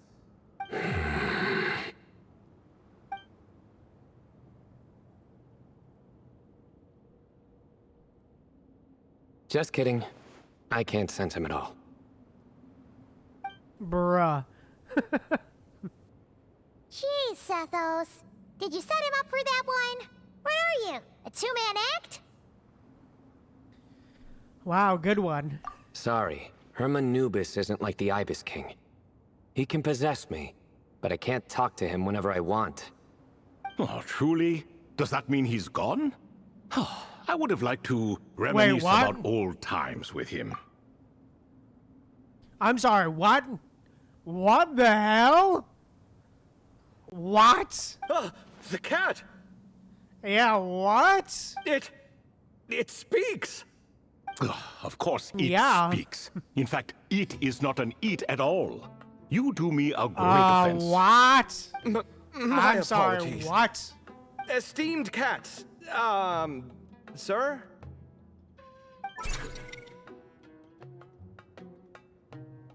Oh, this little contraption is still here. Contraption? No, this is Marak. Which means you do his assistant a great offense. Huh? Well, I didn't mean... Well, I apologize. I wasn't referring to this Marak, but rather the thing that operates it. King Deshret was quite partial to it. I have forgotten what it was called. what? It must have had an official name, albeit in the old tongue. Even if I did remember, I would need to translate it into modern language. It's not important. Marak's a fine name. Even better than the original, if you ask me. Who thought of it? And the remodeling, quite well done indeed. This Marak looks much happier in its current form. Oh, and the components should have model numbers written on them. You can look them up if you're curious. This cat talks a lot. True. Quite the one-sided conversation. Yeah. Is this what the Ibis King was like? He seems quite eloquent. I wonder if he plays cards. Ha! I knew Marak was a Bruh, great name. Cyno. Go me. Let's see, what page was I on again? Bruh, Should've I'll brought a hate bookmark. them. God damn it, Over man. Pamon's head. So when the notes mentioned something being off with the Ibis King, it was because he's in the form of a cat. Hello, Tooth. Toth. Hello indeed. Huh. For you to know my name. Yes, I was not mistaken. You are special among your companions. But you are all guests. It is only proper to invite you in. Come then, this way.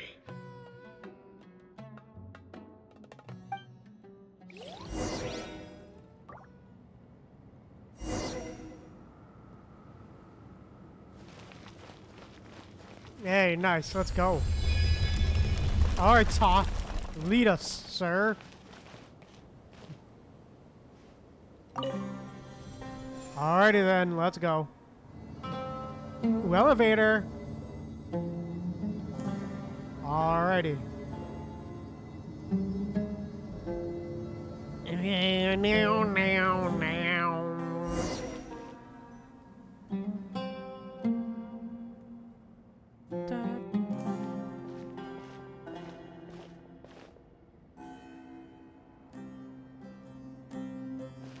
Welcome to my humble abode. Oh, your house sure is spacious, Lord Ibis King. I fear it's not quite what it used to be. In fact, it has long ceased to be my home at all. It belongs to the descendants of the cats I once raised. Such adorable creatures, aren't they? Take the one I'm borrowing here, for instance. A chubby fellow with such lovely fur. Anyway, what? Tradition dictates that a special guest such as yourself be presented with a gift. Alas, it's a first-come, first-served basis, you see.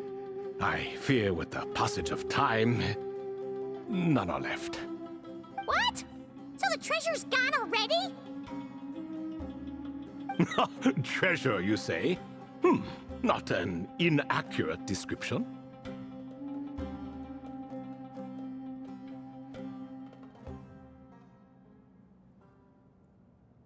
Gifts and treasure. Are you talking about like in a literal sense? Yes, and no. I Damn. have the power to grant gifts inaccessible to the masses. The only requirement is answering a question. Not a bad deal, yes?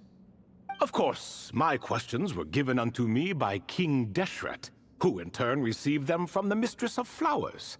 There are 3, and no more. What causes our rise and fall? What obliterates love and hate? What determines truth and falsehood? The more he talks, the less Paimon understands. I see. Yeah. That must mean Gudars and Makaira managed to answer 2 of the 3. Another who understands. Oh, so that's the event those 2 slabs are depicting. Ah, priests and their records. A singular obsession, and quite boring, too. After being imprisoned within Aru, I could, on occasion, take the form of a cat to converse with those around me. But I despised speaking to them. No conversational skills whatsoever. Now, humans like you who stumble in here from time to time, you are much more interesting. Hold on, we're getting off topic again. The 3 questions you just mentioned, what are they for, exactly? Ah, that is a story that begins with King Deshret. And we're in for another long one. Nostalgia for the past is common to us all, is it not? And our king, he was such a proud, solemn man in those days. He watched us speak of the present and the future, of the wisdom we possessed or were about to obtain. We were his proud retainers, confident in our belief that, so long as each one of us used our abilities to the fullest, progress was inevitable. Yet, King Deshret's ambition was not destined to be allowed in a closed-off world such as this. So nothing went as planned. In fact, from the beginning, there were signs an outcome of this nature was inevitable. Because although there were 7 pillars, one was forever absent. Al-Ahmar would insist the Dendro Dragon Sovereign was one of us, but the dragon herself rejected that idea. Huh. Like a card you can never seem to draw from your deck. Yep, of course. More like a card Of course that the was Dendro never in the Dragon deck did. to begin with. Of course the Dendro Dragon did. Bruh. Not surprising in the least. Alas, that's just who Al-Ahmar was. There was nothing we could do about that. And I always preferred chess to cards. In the end, life grew unbearable for our king. But, of course, those who remain must continue to live on. But subjects like us were less fortunate. After all, the fate of a retainer is decided by the king, including the chance to walk away. So it was then that King Deshret had Kroko, Goti, and I locked up within Aru, where we remain to this day. Kroko. Goti? Ah, of course. You're more familiar with their full names. Sobek, the Crocodile King, and Hereshef, the Goat King. And let me tell you, when it comes to chess, Hereshef was a habitual backseat strategist, always spewing nonsense from the sidelines. Well, Sobek was all too quick to take his terrible advice, to the point where I was the one who got accused of cheating. Chess is an exercise in patience, and that man couldn't sit still to save his life. He could never excel at that game. In fact, neither of them were good at chess. Even so, we played together often, and since I was always the winner, we got along quite well. What are you laughing at? Were we not good friends? No one's laughing. No, not you. It's Goti. He's laughing for no reason again. Can you Bro, not hear what? him? Right. Of course you can't. The two of them are What? inside Aru, as am I, so only I can hear them. Okay. What's going on here? Has he, like, started to lose it after being trapped for so long?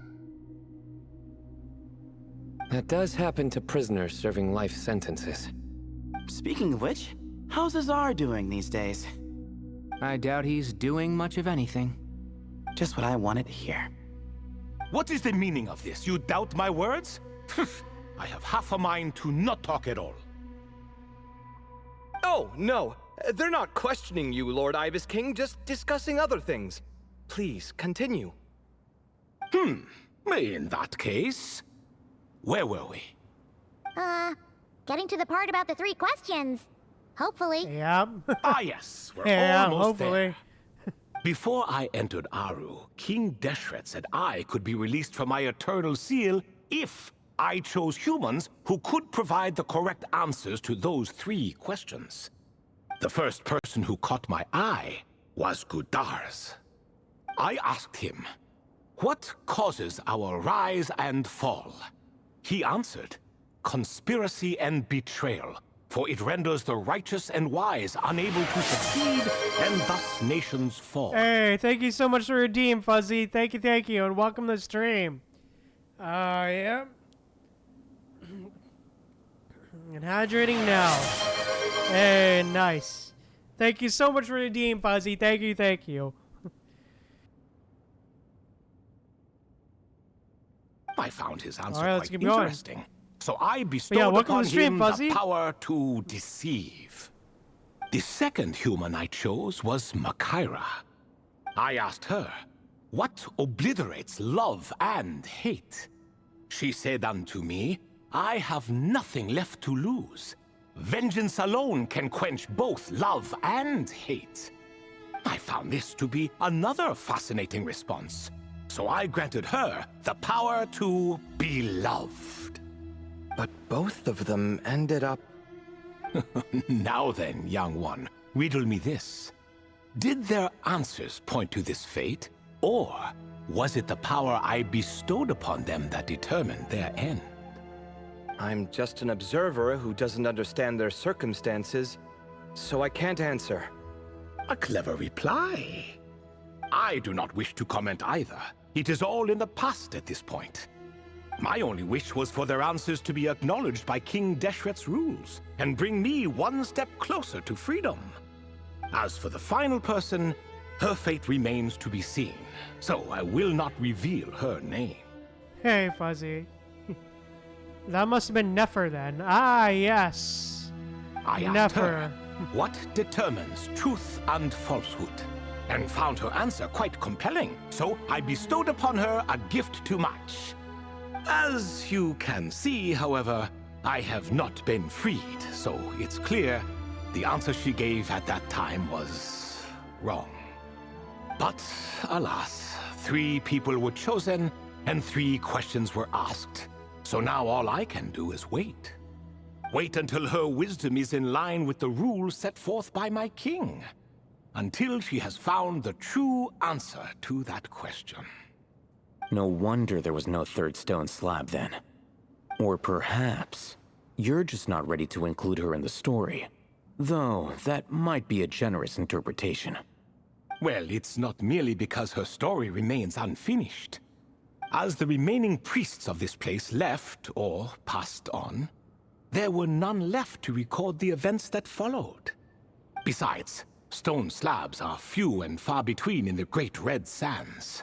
In the sprawling desert, very few things or people even manage to leave a trace.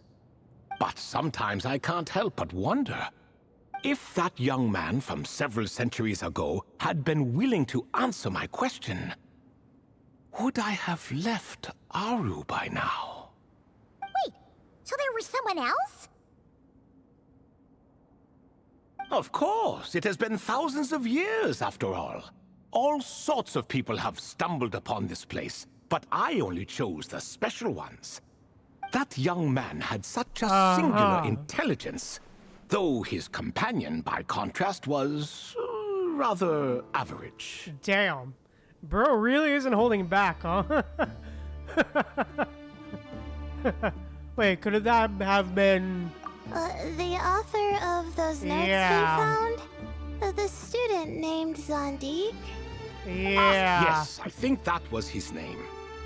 Of course it was. In truth, I was unsure whether I should grant him my 3rd remaining gift. Oh, damn. Oh, I think he has... Oh, he has to say... Oh, wait. Oh, yeah. Oh, shit. He was, of course, exceedingly clever, but he was also mistrustful and narcissistic in equal measure, and there did not seem to be a line he was unwilling to cross. Looks a bit like Al-Haytham, not gonna lie. Celestial guy kind of looks like Al-Haytham, not gonna lie. A little bit. Although I don't really remember. He's the student guy, but yeah. Too much power could be dangerous in the hands of someone like him. So I found myself rather relieved when he declined my gift. Yeah, I'll be honest, I don't remember or know. He turned you down? I don't really remember, to be honest. Give a reason? Yes. He said he didn't need it. Okay, I still that's good to know, remember the look Celestial. in his eyes. Nothing stood out per se, and still I could sense contempt and disdain radiating from his gaze. I could not give an exact reason, but on instinct I just knew. It would not end well to get close to a man like that. No, Celestial. I'll be honest, I haven't really done any Sumeru world quests, I'll be real. So I have no idea. So, I tricked him. I'll be real, I've not been doing any of the world quests. In Genshin, I'll be real. Stick close to your companion, I said. Only the descendants of Layla can come and go as they please. Leave him behind, and there is no escape for you. So, does that mean his companion wasn't a descendant of Tula? Oh no, that part was true. The lie was in the other half. Anyone can enter or exit this place. There are no restrictions. I saw that his companion was exhausted and was concerned Zandik might leave him behind, or worse, that some other accident might befall him. So I made up an excuse to prevent Zandik from going a step too far. Oh, and speaking of, Zandik's companion had the same blue hair and pointed ears as you. Wait, does that mean Layla's also a descendant of Tula? Indeed. When Hermanubis founded that city, he took in many who had nowhere else to go. Today, their progeny are scattered to the 4 winds, and indeed are far more numerous than I could have imagined. So the person you protected could have been my ancestor. Yes, yes. You're very welcome for that. Could I ask another question, Lord Ibis King? Of course. I have nothing but time, I'm afraid. Did you also save me and a man named Jur? I did.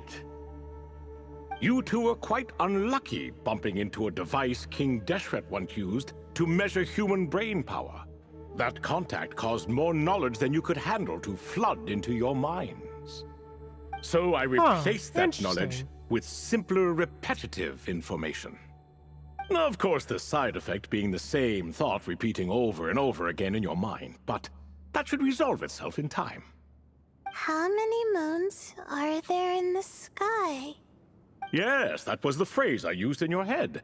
I forgot the other one, though. I believe it had something to do with food. Both were spur-of-the-moment decisions, so no need to dwell on the meaning too much. Oh, I see. Thank you, Lord Ibis King. As I said, young one, you are most welcome. If you're inclined to return the favor, perhaps you could turn off that device so no one else can trigger it? There's only so much a cat's paw can do, so I'm afraid this is something I must leave to you. Or Marak, I suppose.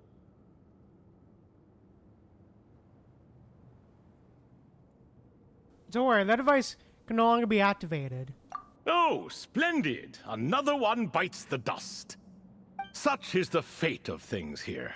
Day by day, little by little, the remnants of ages past fade into obscurity. For that reason, the gifts of bygone eras, be they tied to your blood or technological in nature, are not to be revered. They are tools, nothing more. Disrespectful? I simply make the most of what I have. Besides, our king has been gone all these years. What good does it do to revere him now? Oh, are you talking to the Goat King again? No, Croco this time. He's pestering me for another game of chess. Says he wants to even the score. Wishful thinking, if you ask me. If we counted one push-up for every loss, he'd owe me 300,000 by now. Of course, that's just a rough estimate. Damn. I've never kept count. It appears that's something you like. Being someone unable to be defeated. I suppose so. All right then. Time for me to extend my winning streak, and for you all to head home.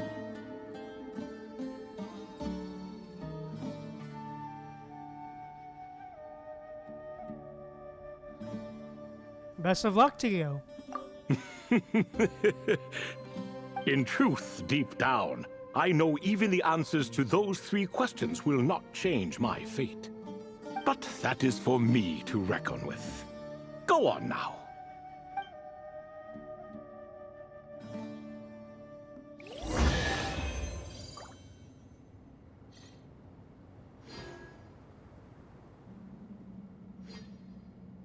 Hey, let's go. Nice. Damn, lots of lore in there, man. Damn. Lore overload. Jesus. Lore overload. But, yeah, let's keep on going.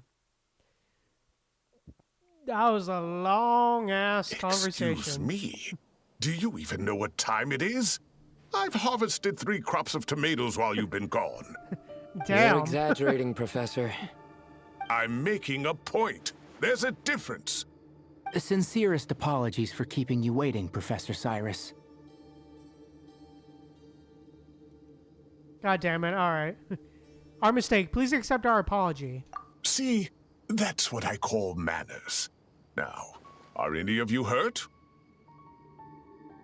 Nope. It went way smoother than we expected, actually. I presume the investigation is complete then.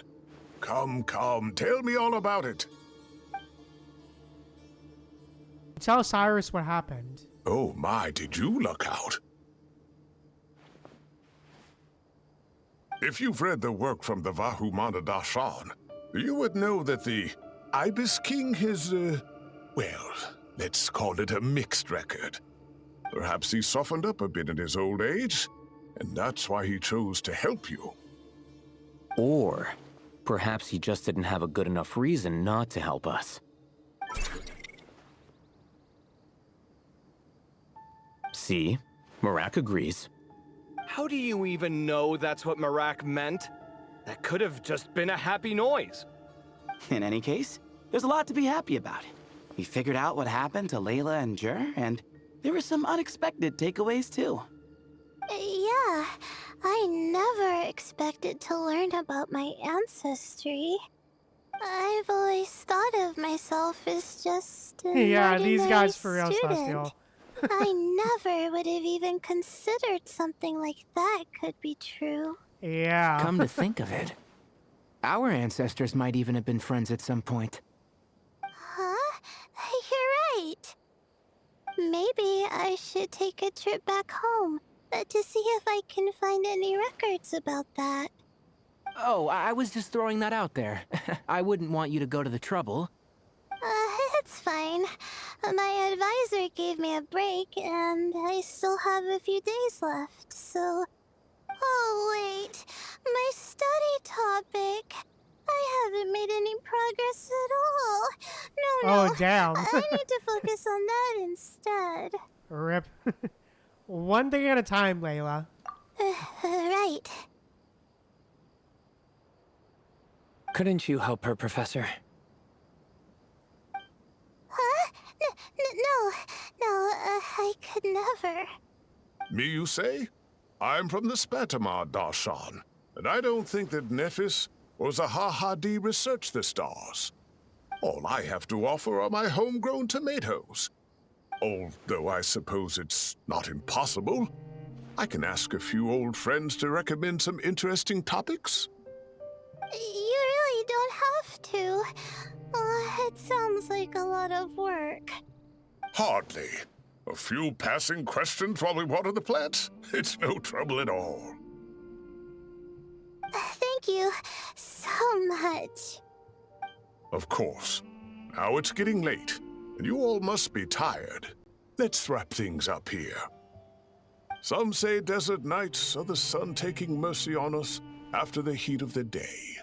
So, let's leave while she still feels merciful. Headlong into the sands. Hey, nice. I'm guessing that's the end of the quest? Oh, that was a good quest.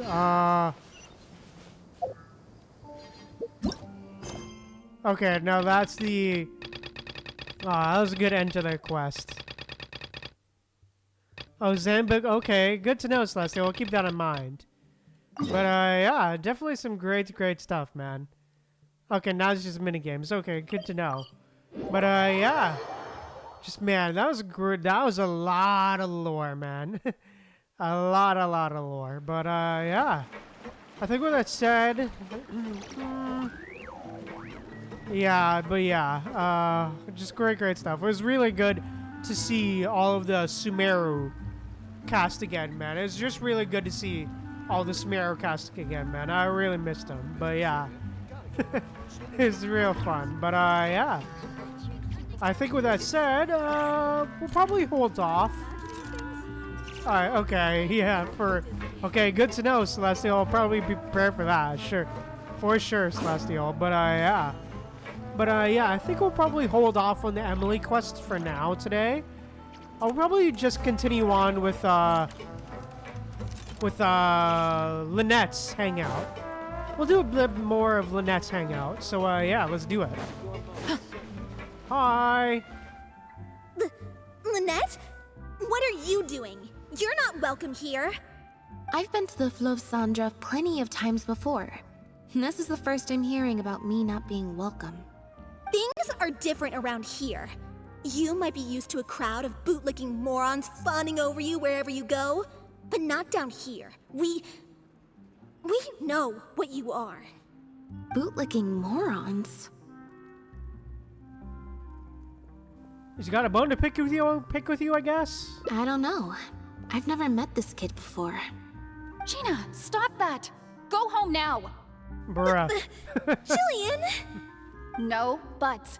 How many times do I have to tell you? That had nothing to do with Lynette. If you don't leave right now, I swear I'll never invite you to one of my shows ever again! Jillian! Damn! Just because Lady Farina speaks highly of you, it doesn't mean you're all that. After a few more choice words from Gina, she storms off. Gina's always been a strong-willed child. Damn.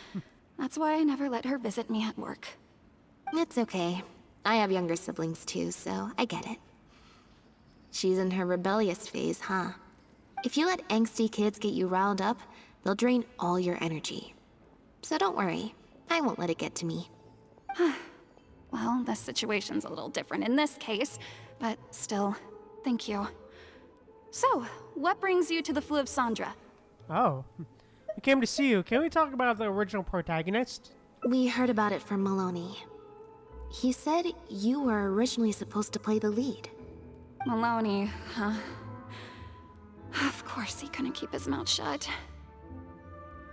I'm sorry. I never mentioned it because Director Mariu was very clear that I mustn't let any of it affect you. Circumstances are changed. Lynette received this letter. What's this?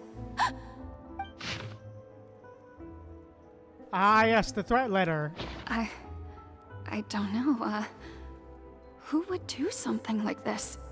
Don't be scared, Jillian. Just tell us what you know. Okay, I'll try. It's true. I was originally cast as the lead in The Lost Puppet. I've worked with director Mariu many times before, but only in minor roles. The audiences and critics never had much to say about me. Nothing terrible, but nothing amazing either. A few months ago, Mariu started working on a new show, so I plucked up the courage to ask him if I could take the leading role. He was hesitant, but he agreed to let me try for the part. We did a few rehearsals, everything seemed to be going okay, but then... There's been a change of plan, Jillian. The leading role will now be played by Lynette. Oh, shit. Lynette? But she always turns these things down, doesn't she?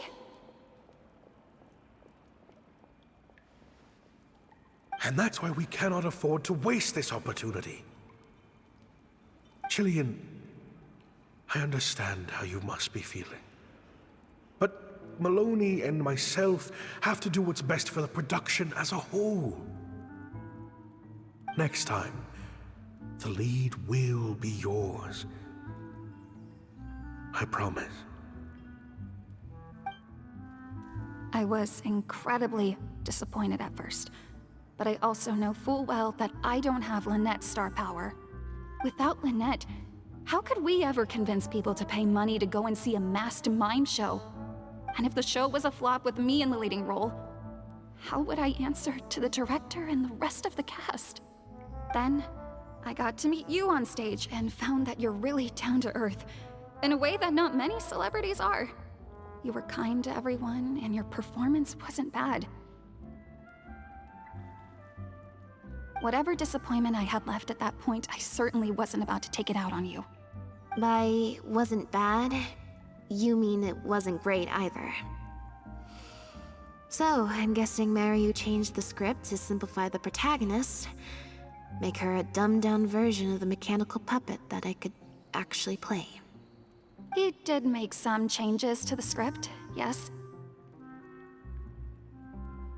Damn, okay. How do we get our hands on the original draft? Who currently has it? Jaik, one of the other actors.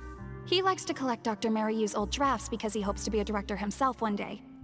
He also lives nearby. I can arrange for you to meet him at the tavern. Makes sense. I always see him talking to Mariu. Alright, see you at the tavern then. Alright, let's go. Alright, then. Interesting, this whole plot about jealousy with Lynette, huh?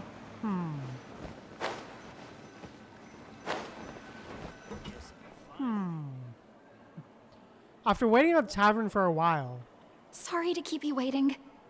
Jillian No brought me up to problem. speed on the situation. I'm here to help however I can. Here, this is the script you're after. It's very rough. Looks like he was constantly editing it. That's always the way with pen and paper drafts. Even the final script is full of last-minute changes by the director. There should be a cleaner copy of the original script in here somewhere. Sorry, it's all a bit mixed up. I just grabbed the whole stack of paper since I was in a rush. No problem. Now activating search mode. I'll go through one page at a time.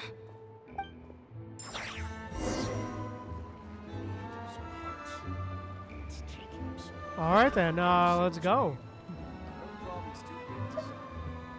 Investigation notes. Alright, investigation notes. Newspaper clippings amongst notes. Different styles, okay. Ah, this, right. Checks, alright, the D&D checks, right.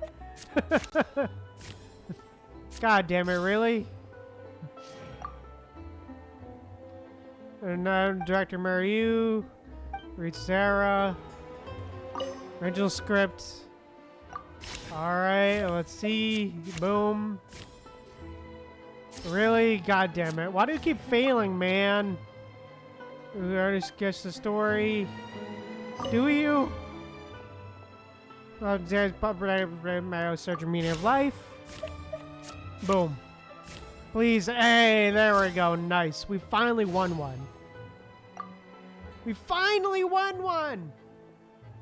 An act for the predator to lose ability dance to wear and tear. Secretary, there are no saying some smooth, get the point of device. The audience focus fancy and set on extras.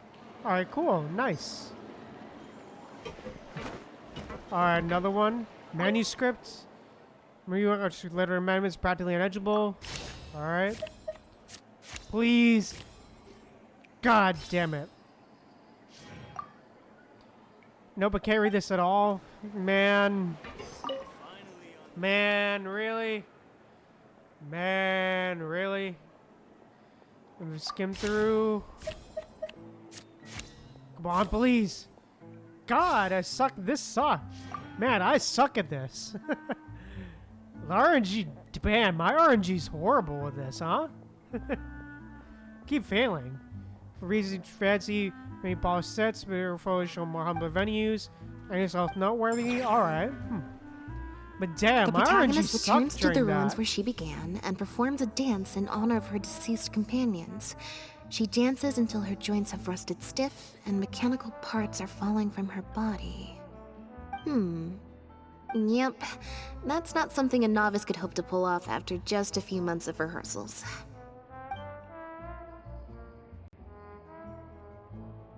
The basic plot is the same. She loses the ability to dance due to wear and tear in her circuitry. There's much more emotion behind the scene. The memory of her former companions come into peace with her life. Alright. The simple set and solo performance means the lead actress has to carry the whole scene herself. It's much more a demanding role than in the final script. Alright. Frankly, I think that the original script is much better, and the original lead is the best fit. Jillian, shall I go tell Mariu to put you back in the leading role? Huh? What? Are you serious? But the next show is at the Opera Epiclese. It's such a huge opportunity. But not such a rare one for me, though, right?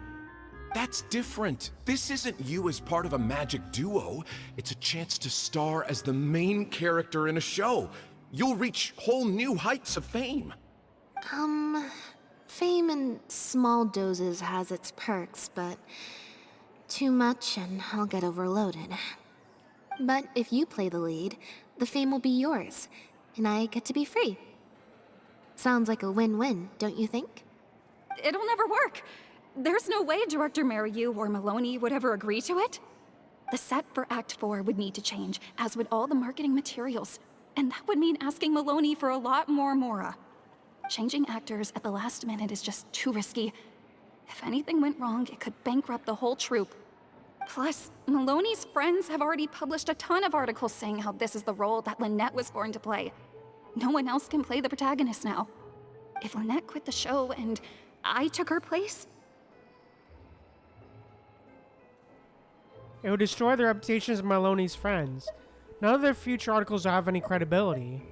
If Lynette left, they'd sooner stop the whole show than let me take her place. Stop the whole show? But all the people in the troupe, months and months of everyone's hard work would all be for nothing. No wonder Mary will say anything to try to keep Lynette on board. Convincing him to replace the lead actress won't be easy. Interesting. Any other way? Oh god, really? Let's, please, please. Yes! Clutch! Let's go! Thank god. Judging from those documents, Maryu's true intention seems to be, I have an idea. You do? What is it? All we need to do is this. Explain your idea to the group. That's a bold plan. I'm in. You know, it's a little crazy, but it might actually work. No way. It's not worth taking such a huge risk just for a chance to be in the spotlight. Interesting. Jillian, you said before, whatever disappointment I had left, I wasn't about to take out on you. In other words, that disappointment is still there, but you've kept it bottled up inside. Be honest. You still hope to play the leading role, don't you? But the thought of putting so many people out just for my sake? You think they'd be put out? That's not how I see it.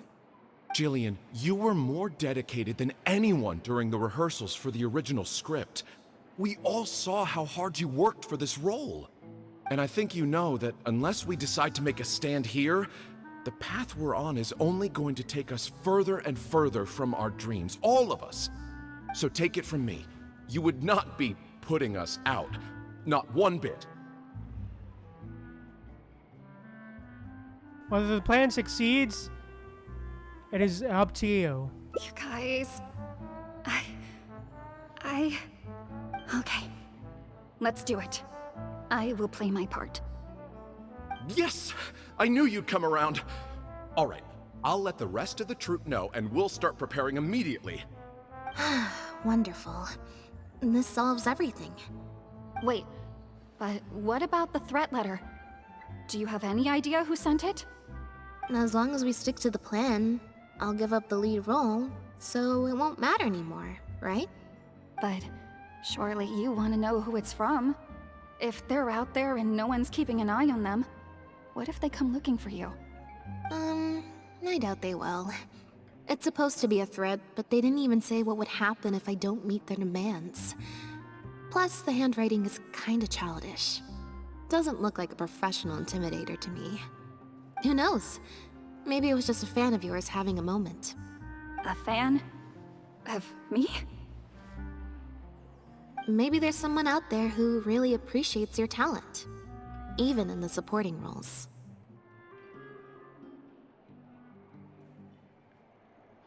Could a letter be from Gillen's fans? Alright, come on, please RNG, please! Please! Yes!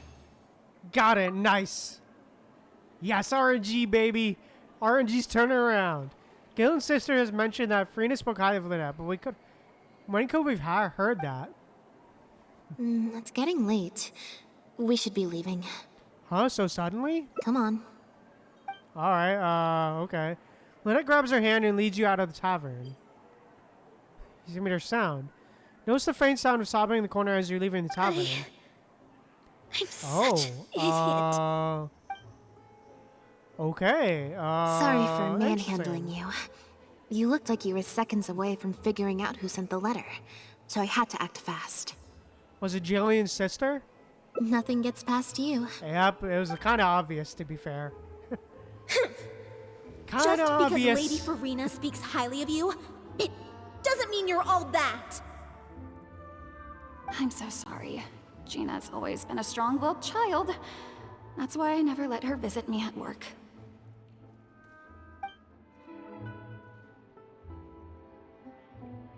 Farina hasn't released her official review of Lost Puppy yet, which means Gina displayed her sister and secretly claimed to watch her at work. Huh. I guess she must have snuck into the drinks reception and overheard our conversation with Farina. She idolizes Jillian. both as an older sister and an actress. And she watched as the dream role Jillian had been waiting to play for so long got snatched away from her by some amateur who's never acted before. To make matters worse, all the critics were hailing this amateur as a perfect fit for the role, and even Fontaine's former biggest star was praising her abilities. It was too much for her to take. She wrote that letter in a fit of anger. Yeah, and that pretty much sums it up. Yep. Aren't you gonna confront her about it? Like I said, getting angry at angsty teenagers is draining. Besides, if it was my younger brother or sister and they found out I'd been treated unfairly or had an opportunity stolen from me, they'd definitely do something far worse. I can imagine. I was in Jillian's position once. Back when Linny and I were starting out, before we got famous, we just had to take things a day at a time. Doing our shows, slowly trying to build up our reputation. So I can understand Gina's frustration. Still, she could definitely use some pro tips on how to write a threat letter. No wonder she's so hostile towards you. She must have been the one giving you an evil stare, right? No, the way she looks at me is indignant, frustrated, but not malicious. Plus, she didn't even try to hide how she felt.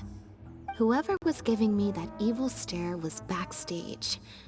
Blending into the crowd at a drinks reception is one thing, but trying to blend in backstage, where everyone's on high alert waiting to be called on stage, would be a lot more difficult. We'll find out who it is before too long. In 2 days' time, at the next show, I think it will become very clear. On that note, guess I'll see you at the Opera House. Bye for now. Hey, nice. Alright, cool. 2 days later. Alright, cool. Fine.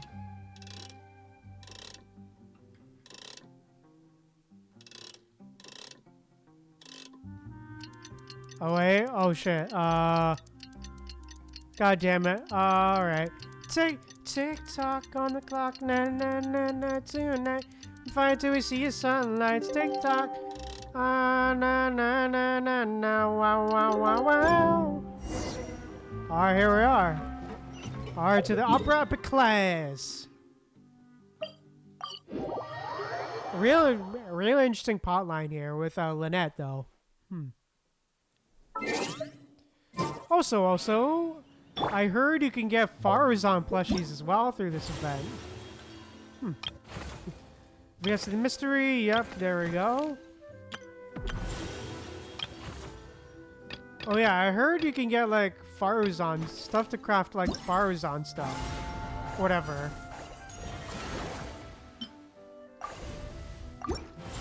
By the way, I saw like this thing with like the Farazan like exploration chilling and on trials. Like one of the adventuring is right on like one of the what is it called? Mushroom thingies. Or elemental things. My alley. Is this the event where you get it from, by the way? Quick question. The Ruins event, the mini games. Is this the event where you get it from? Because I heard it's craftable.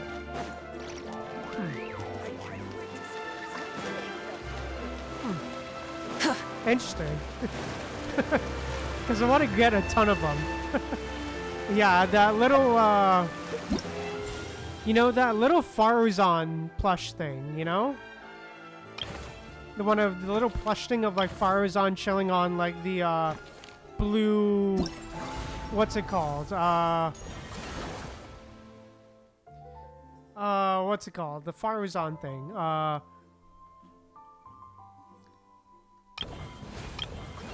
Let me look it up. Let me look it up real quick. Oh, okay. A reward area? Okay. Oh, okay. Free colei. Alright. Oh, this thing. Ah, yes, this thing. Right. Okay, yeah. Oh, so it is craftable. So you can create... Oh, it's a blueprint. Okay, cool. I'm definitely gonna craft a ton of these, for sure. Definitely crafting a ton of these and placing it in the teapot. It's so fun. I love it. But yeah. I hope you already got those, by the way. So you can put them... I made a ton of them. Because it'd be really funny to be surrounded by all of them. Oh, you're here. Lynette and Jillian are busy getting ready, so please come with me. Shortly after following Jackson to Opera House, the things open. Act 1 in the ruins. Alright. That puppet in the middle. The curtains open, the show begins. Alright. That puppet in the middle. Is that Lynette? She's so pretty. Yeah, alright. It's starting. Keep your voice down. The protagonist, the dancer, has been abandoned in some ruins. She suspects it's because of a health condition with her legs, which affected her ability to dance. But then she finds the other abandoned puppets who look just like her. Only then does she realize her illness is just a mechanical breakdown, and she's just a dancing puppet. Wow, I thought it would be hard to follow, but in the end it was actually very clear. Even though her face was expressionless and she didn't speak the whole time, I felt like I could really understand how the protagonist was feeling. The journey. Some mechanical puppets believe in a myth. At the end of the world, there's no god of puppets who can turn puppets into human beings, and so the protagonist and her companion begin their quest. But the myth is a lie, spread by someone with nothing but contempt for puppet kind. At the end of their journey, they are kidnapped, dismantled, melted down, and abused. The protagonist helped her companions escape, but in the process became trapped under the rumble of a crumbling building. She closes her eyes and enters into a deep sleep. Director Mariu really is a master of his craft. And so is the actress in the lead role. I have a friend who saw the show on the opening day. They thought the critics overstated how good it was, but I gotta say, the protagonist is incredible. Act 2 closes to a thunderous applause from the crowd. I can't believe it's only been a few days since the last show. Lynette's improved so much. Just wow! I'm speechless. Words simply cannot do justice to the sheer excellence we witnessed from Lynette on stage today. Your penchant for the hyperbolic strikes again, Almery. Clearly you weren't at a loss for words when you were writing your article. I saw you hand it to the journalist. Trying to get your critique into the papers the moment the show is over, are you? Well, you know how it is. The early critics get all the readers. Wouldn't you agree, Mariu?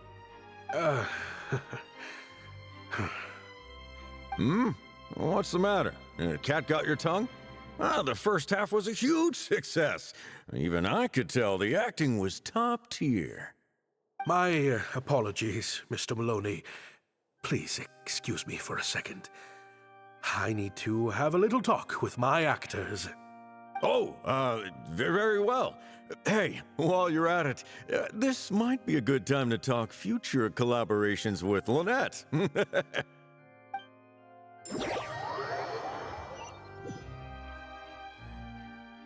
Are you guys sure this is gonna work? What if Director Mariu pushes back? We're already halfway there. We can't back out now. All we need to do is stick to the plan. What is this plan that you're so intent on hiding from me, Director Mariu, I thought you were talking to Maloney and the critics. Corantan and Armory have both finished their articles. I went to greet them as a mere formality, but you seem to have availed yourselves of my absence during the first half to defy me. What have you done? Was that really Lynette playing the lead role? Well done, director. You saw through it. Ta-da! Hey. Aw. Mariu hears Lynette's voice behind him, but Cider is the protagonist, but Director without her Mariu? costume and masks. Director Mariu? Oh, damn. I was the one playing the lead role just now. Oh, shit. Okay. I switched costumes and masks with Jillian so that I could be the protagonist's companion and stay out of the limelight.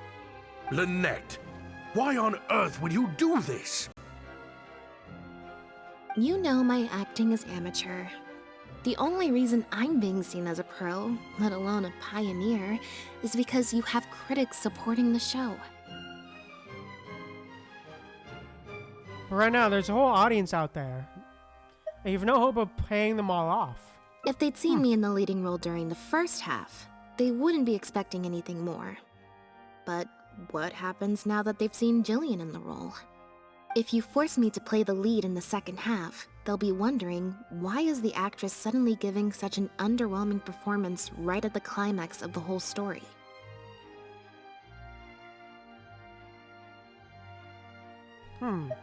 Or is this director not all he's cracked up to be? Is it because he's not a good enough actress to play the role? Interesting.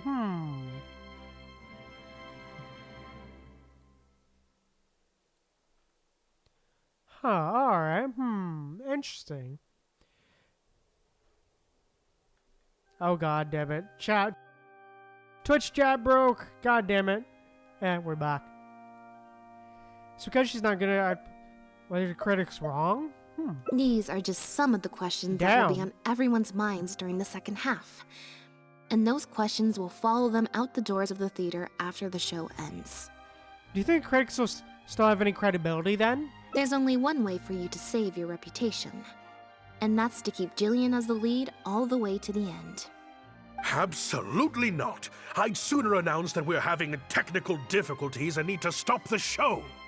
If I keep Jillian as the lead for the second half, what do you think will happen in the curtain call when she takes her mask off? Everyone will see that we've changed actors. What will your fans think? They're only here because of you, and what about all the critics who support you? If we get on the wrong side of them, it'll be the death of the whole show. There'd be tickets to refund, fines to pay for breach of contract. The whole troupe's hard work would go down the drain. Don't you see how much this would cost us? You can't just take a job on a whim, then abandon your responsibility the moment you don't feel like doing it anymore. You're playing games with other people's hopes and dreams. Director Mariu, please. You're not being fair to Lynette. Actually, Jillian, he's half right. I did kind of take this on a whim. But my responsibility here is making sure you get back the role that belongs to you. And I guess part of that responsibility lies with Lenny! me, considering I badgered you into accepting the job. Hey, he's back! Hey, Lenny showed up. Nice. Hey, bro's here.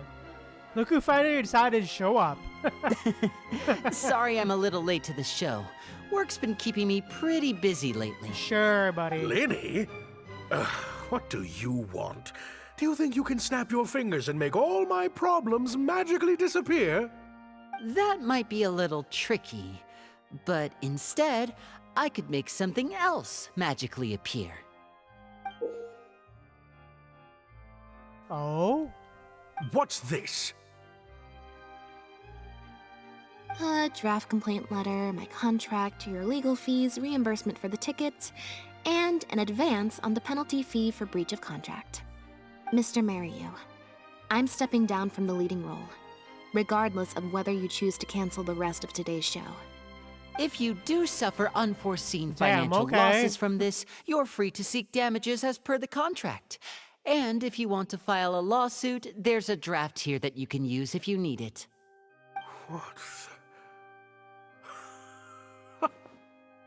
I can't believe this.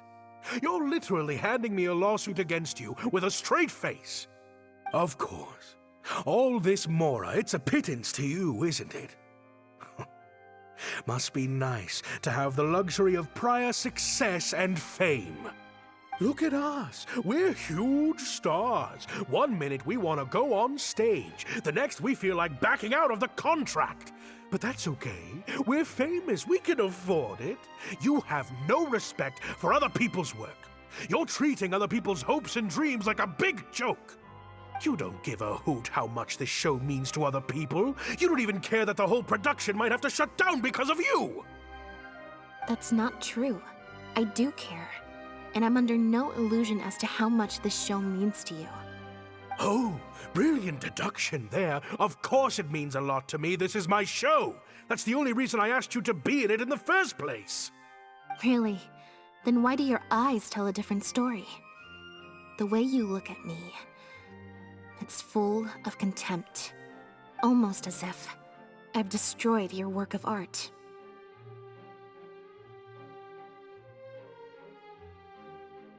Ah, so it was Mario, huh? He was the one looking at Lynette with contempt, huh? What? I would never think that. A couple days ago, I asked some associates to do some digging for me. I was interested to know who else you invited to play the lead apart from Lynette. Surprise, surprise. Turns out that all the other famous actresses you asked either had prior commitments or weren't a good fit for the role. They all turned you down. And I would have turned you down too, if not for an unlikely set of coincidences. You didn't send those invitations because you were looking for a better actress than Jillian, but because your investor wanted a big name in your show, right? Director Mariu.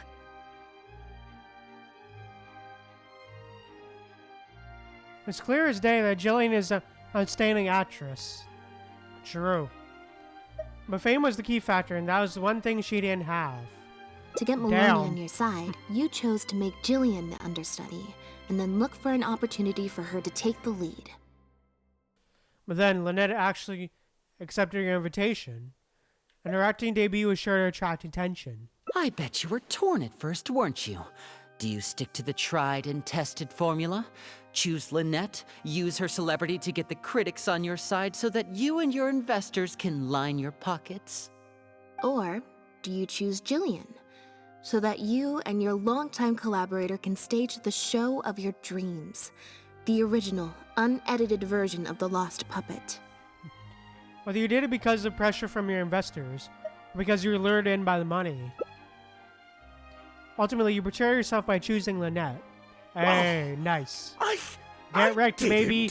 I didn't betray myself. GG's, get You wrecked. mentioned prior success and fame earlier, but you're a well-known director yourself, with countless works to your name. Wouldn't that make you successful too? Or maybe, deep down, none of your current achievements really count as success to you. Right now, you have an opportunity to send Jillian onto that stage and perform the second half as you always imagined it, faithful to your original script. Your work would be displayed for all of Fontaine to see in its true, perfect form. Did you say perfect? Will you keep pursuing a kind of success that you don't even value? At the cost of your own artistic integrity? Or will you act now before Maloney and the critics can protest and make your dream come true on the stage? And Jillian's dream. In fact, the dreams of the whole troupe. The whole troupe? Director Mariu? Actually, most of the money Lenny brought came from us. We all chipped in. We've worked with you for many years now. Your troupe has been here for you all the way from the empty theaters where we first performed to the Opera House today. We watched as you slowly started down a path you used to despise. The path of powerful connections, drinks receptions, backdoor deals with critics, and collaborations based on fame instead of talent. But this is just a temporary measure. I did it for the good of the troupe. And besides, this is how the whole industry works. Everyone else is doing it. Yes, we know. Back when you started, you had to bite the bullet and do these things to keep the troupe afloat. But then what happened? You began to embrace these methods more and more, becoming so reliant on them that every show you put out is overhyped by the media, and every script you write is edited to suit some celebrity's needs. Surely you must have noticed what's happening. While we've been performing at bigger and bigger theaters with each show, the applause is getting quieter and quieter each night, and the criticism from people who've seen the show is growing. Maloney's friends are sycophants. They don't care if the audience is disappointed because the show doesn't live up to their glowing reviews. Yep. They praise the things they like and skirt around the things they don't. Of course. Very classic. Ah, yes. Classic. Look, I know everyone's using the same promotional tactics, but does that really make it okay?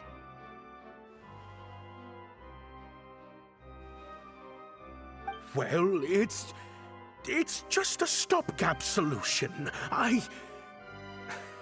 As soon as I've made enough Mora, I'll stop. Things will be different next time. I promise. Next time, huh? Yeah. Next time, you won't use your connections. Next time, you won't pay off the critics. Next time, you'll let Julian play the lead. Unfortunately, it doesn't work like that. If you make some money once, you'll want to do it again, then again. Slowly but surely, you turn your back on your dreams. I won't turn my back on my dreams any longer, Director Mariyu. Never again. Me neither.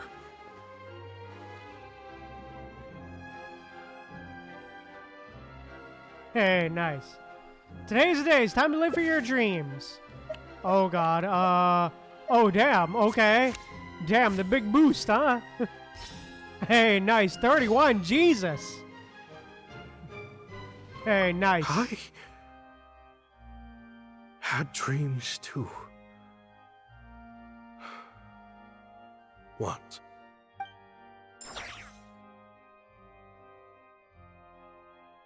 Act 3, amidst the rubble.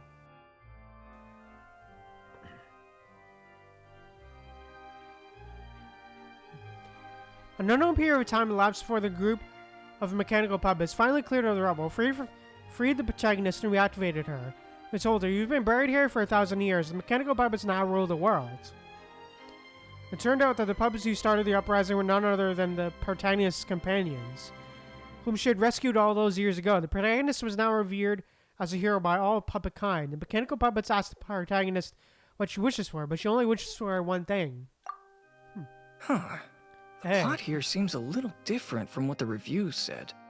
The protagonist wanted to return to the stage, so the puppets replaced all her parts with the latest ones available, built her a grand opera house, and summoned a huge audience. And in the end, she forgot herself amidst the applause and cheers of her fellow puppets. Hey, no spoilers! Huh? Wait, hang on, that's not even what's happening. The set has changed back to the one from the first act. Oh, Archons. Please let this work out. No need to be so nervous, Director Mariyu. We only told you Lynette would be quitting the show to get you to make a decision. We wanted you to believe that this show would have to end after today, no matter what you decided. But in truth, I believe that if we choose our words carefully, there's no reason we can't get Maloney to come around and keep the show going. Lenny is putting experience at fooling people to work. You two should definitely keep in touch. Hey. You really thought this plan through. But I'm not upset about what you've done. What's worrying me now isn't how Maloney will react or whether the show will get cancelled. It's the audience. I've always thought the original script is better, but will it move them like I've always hoped? When Jillian does her curtain call, will they applaud her? What if people only came to see the show for Lynette? And because of the reviews, what if they don't really care about the show at all? It feels like I've been hiding inside my safe little castle for too long. And now I'm scared to go outside the walls and hear what people really think. Oh, damn. We're right here with you. Hey, he's changed. That's we'll good watch to it see. to the end. Act 4, amidst the ruins, original script. The protagonist rejects the other puppets' offers of new parts on a grand stage built in her honor. Her only wish to see her is to see her companions again, but she's told that they gave their lives to their evolution. The bodies lie buried in the ruins where they first met. The protagonist returns to the ruins alone, to where her journey first began. She performs one last dance before the graves of her companions. Her circuitry burns out, her parts come loose and fall from her body. but she keeps dancing until her body completely shuts down. It's taken her thousands of years, but at last she has finally found a reason for dancing.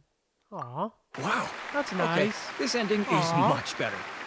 I love how they brought back the set from Act 1 and gave it a whole new meaning. What a fantastic twist. Time for the curtain call. It's the moment of truth.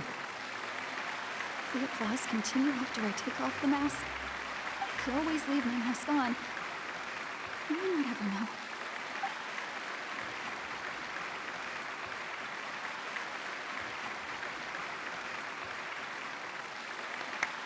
Hey, Farina!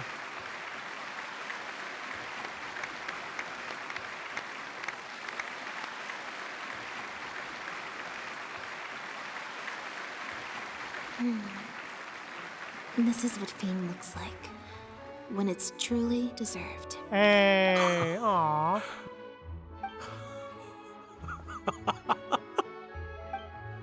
Jillian, you were amazing!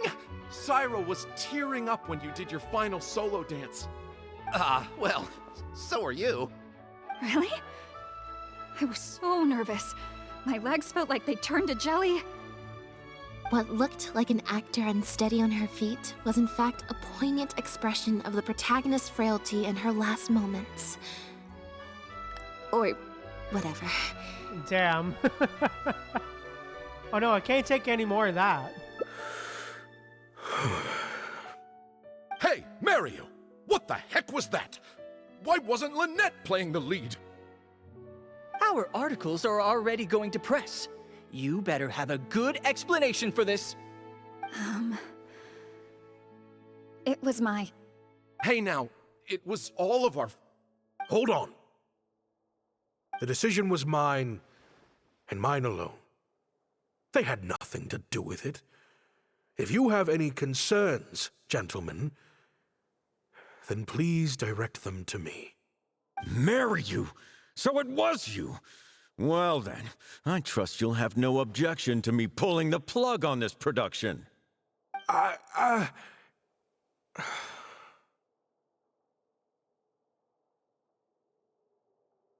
His worst fear is coming true. Time for Act 5. Director Mariu, Mr. Maloney, what on earth is going on? Why was Lynette not in the lead role?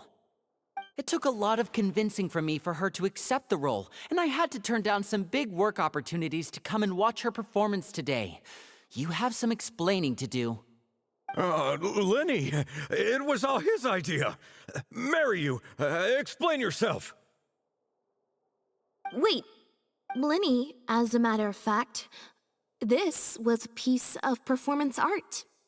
In this play, the masks and costumes serve to obscure the differences between characters, and by extension, the difference between human and machine. We took that idea to the next level with an actor swap, blurring the lines between one performer and the next. So it's in service of the ambitious artistic goals of the production. What? It's similar to deceiving the audience in a magic show.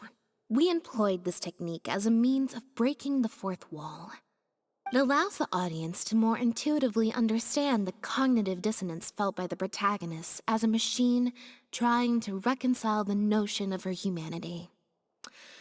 The audience's experience mirrors the protagonist's own confusion and becomes part of the artistic performance itself. Hold up! What is this nonsense? Oh, I see. Well, bravo, Director Mariu. You even had me fooled. That's probably more because you just don't really understand avant-garde art very well, Lenny. Maybe so, maybe so. Well, perhaps it went over my head, but I'm sure our experts here saw the whole thing coming a mile away. You must have worked it out by the end of the first half, surely. Mr. Amory, I just heard that you managed to write your review after just the first 2 acts. I'm sure that will help Director Mario by setting future audiences up for the surprise twist at the end. Hey. Yes, you're right. Director Mariu and I are old friends. You should have said something. Then I could have played along even better. Yes, well, to deceive the audience, you must first deceive your closest companions. I have to give credit to Lynette and her experience in performing magic. That's what inspired me to take my art to the next level. Hmm? You mean your show was partly inspired by Lynette's background in magic? Well, in that case, I'll have to plug it to everyone I know. Unfortunately, I think Mr. Maloney is going to cancel the show. Cancel the show? Mr. Maloney, is this true? While I accept that deceiving the audience in the manner you did certainly has artistic merit, this is not a magic show, and we don't want our audience demanding their money back. A very valid criticism, and one that I humbly accept. If that happens, we're prepared to reimburse and apologize to any audience members who weren't satisfied with the experience. Hey, nice. But based on the reaction today, I think that was what most people want to see is an excellent piece of theater, not celebrity cameos. Plus, it looks like Jillian is better than me at delivering the excellence people want to see. I'm sure audiences will be very happy with the show if she's allowed to stay in the leading role. Some reviews have said that Lynette gave the performance of the year. Wouldn't you say Gillian's was the performance of a lifetime? Hey. Maloney, I believe there should still be time to tweak my article. From the look on Lynette's face, I think she's being sincere. Oh, one other thing. We managed to get a meeting with Lady Farina earlier. All thanks to the Traveler's reputation, of course. Anyway, she agreed to write a review focusing on Jillian's performance and the quality of the show as a whole. She promised to give her honest opinion. And I'm sure today's audience will be discussing her performance too. There's sure to be a variety of opinions.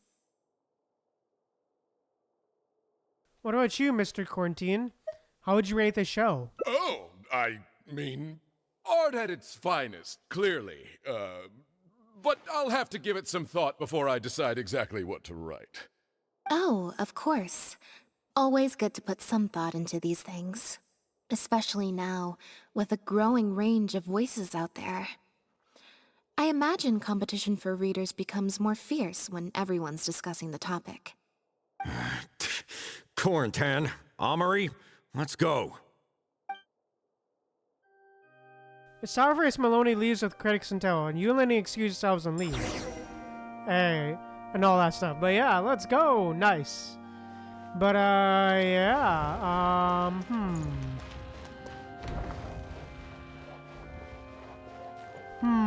yeah. I think with that said, this is probably where I'm gonna end the stream here for today. We did lots of cool stuff, man. Yeah. Lots of cool Sumeru lore, and definitely some spicy backstage politics with Lynette. But yeah, again, it was super fun to see all the Sumeru crew again, and just, yeah, man, I thoroughly enjoyed it. But yeah. Yeah. But yeah, also, I will be streaming again on Wednesday. Yeah, I'm definitely glad you agree, Celestial. But yeah, again, I will be streaming again on Wednesday at 3 p.m. EST. Oh no, not 3 p.m. My bad. 7 p.m. EST. I'll be streaming again on Wednesday at 7 p.m. EST. And we'll be playing some more Genshin, and we'll be doing Emily's story quest next stream as well. So, yeah. Yeah, I think with that said, that's all we gotta say. So, yeah. Is that all? Yeah, that's all. Yeah, definitely sounds like fun for real, Celestial. But, yeah. I think with that said, that's all I really gotta say. So, yeah, thank you guys again so much for tuning in. If you enjoyed, please drop a like on the stream. And also, if you want to see more, be sure to drop a subscribe. And also, let me know what you thought of the stream down in the comments below. Thank you guys again so much for tuning in. Remember to stay humble, be kind to people. I'll see you guys later.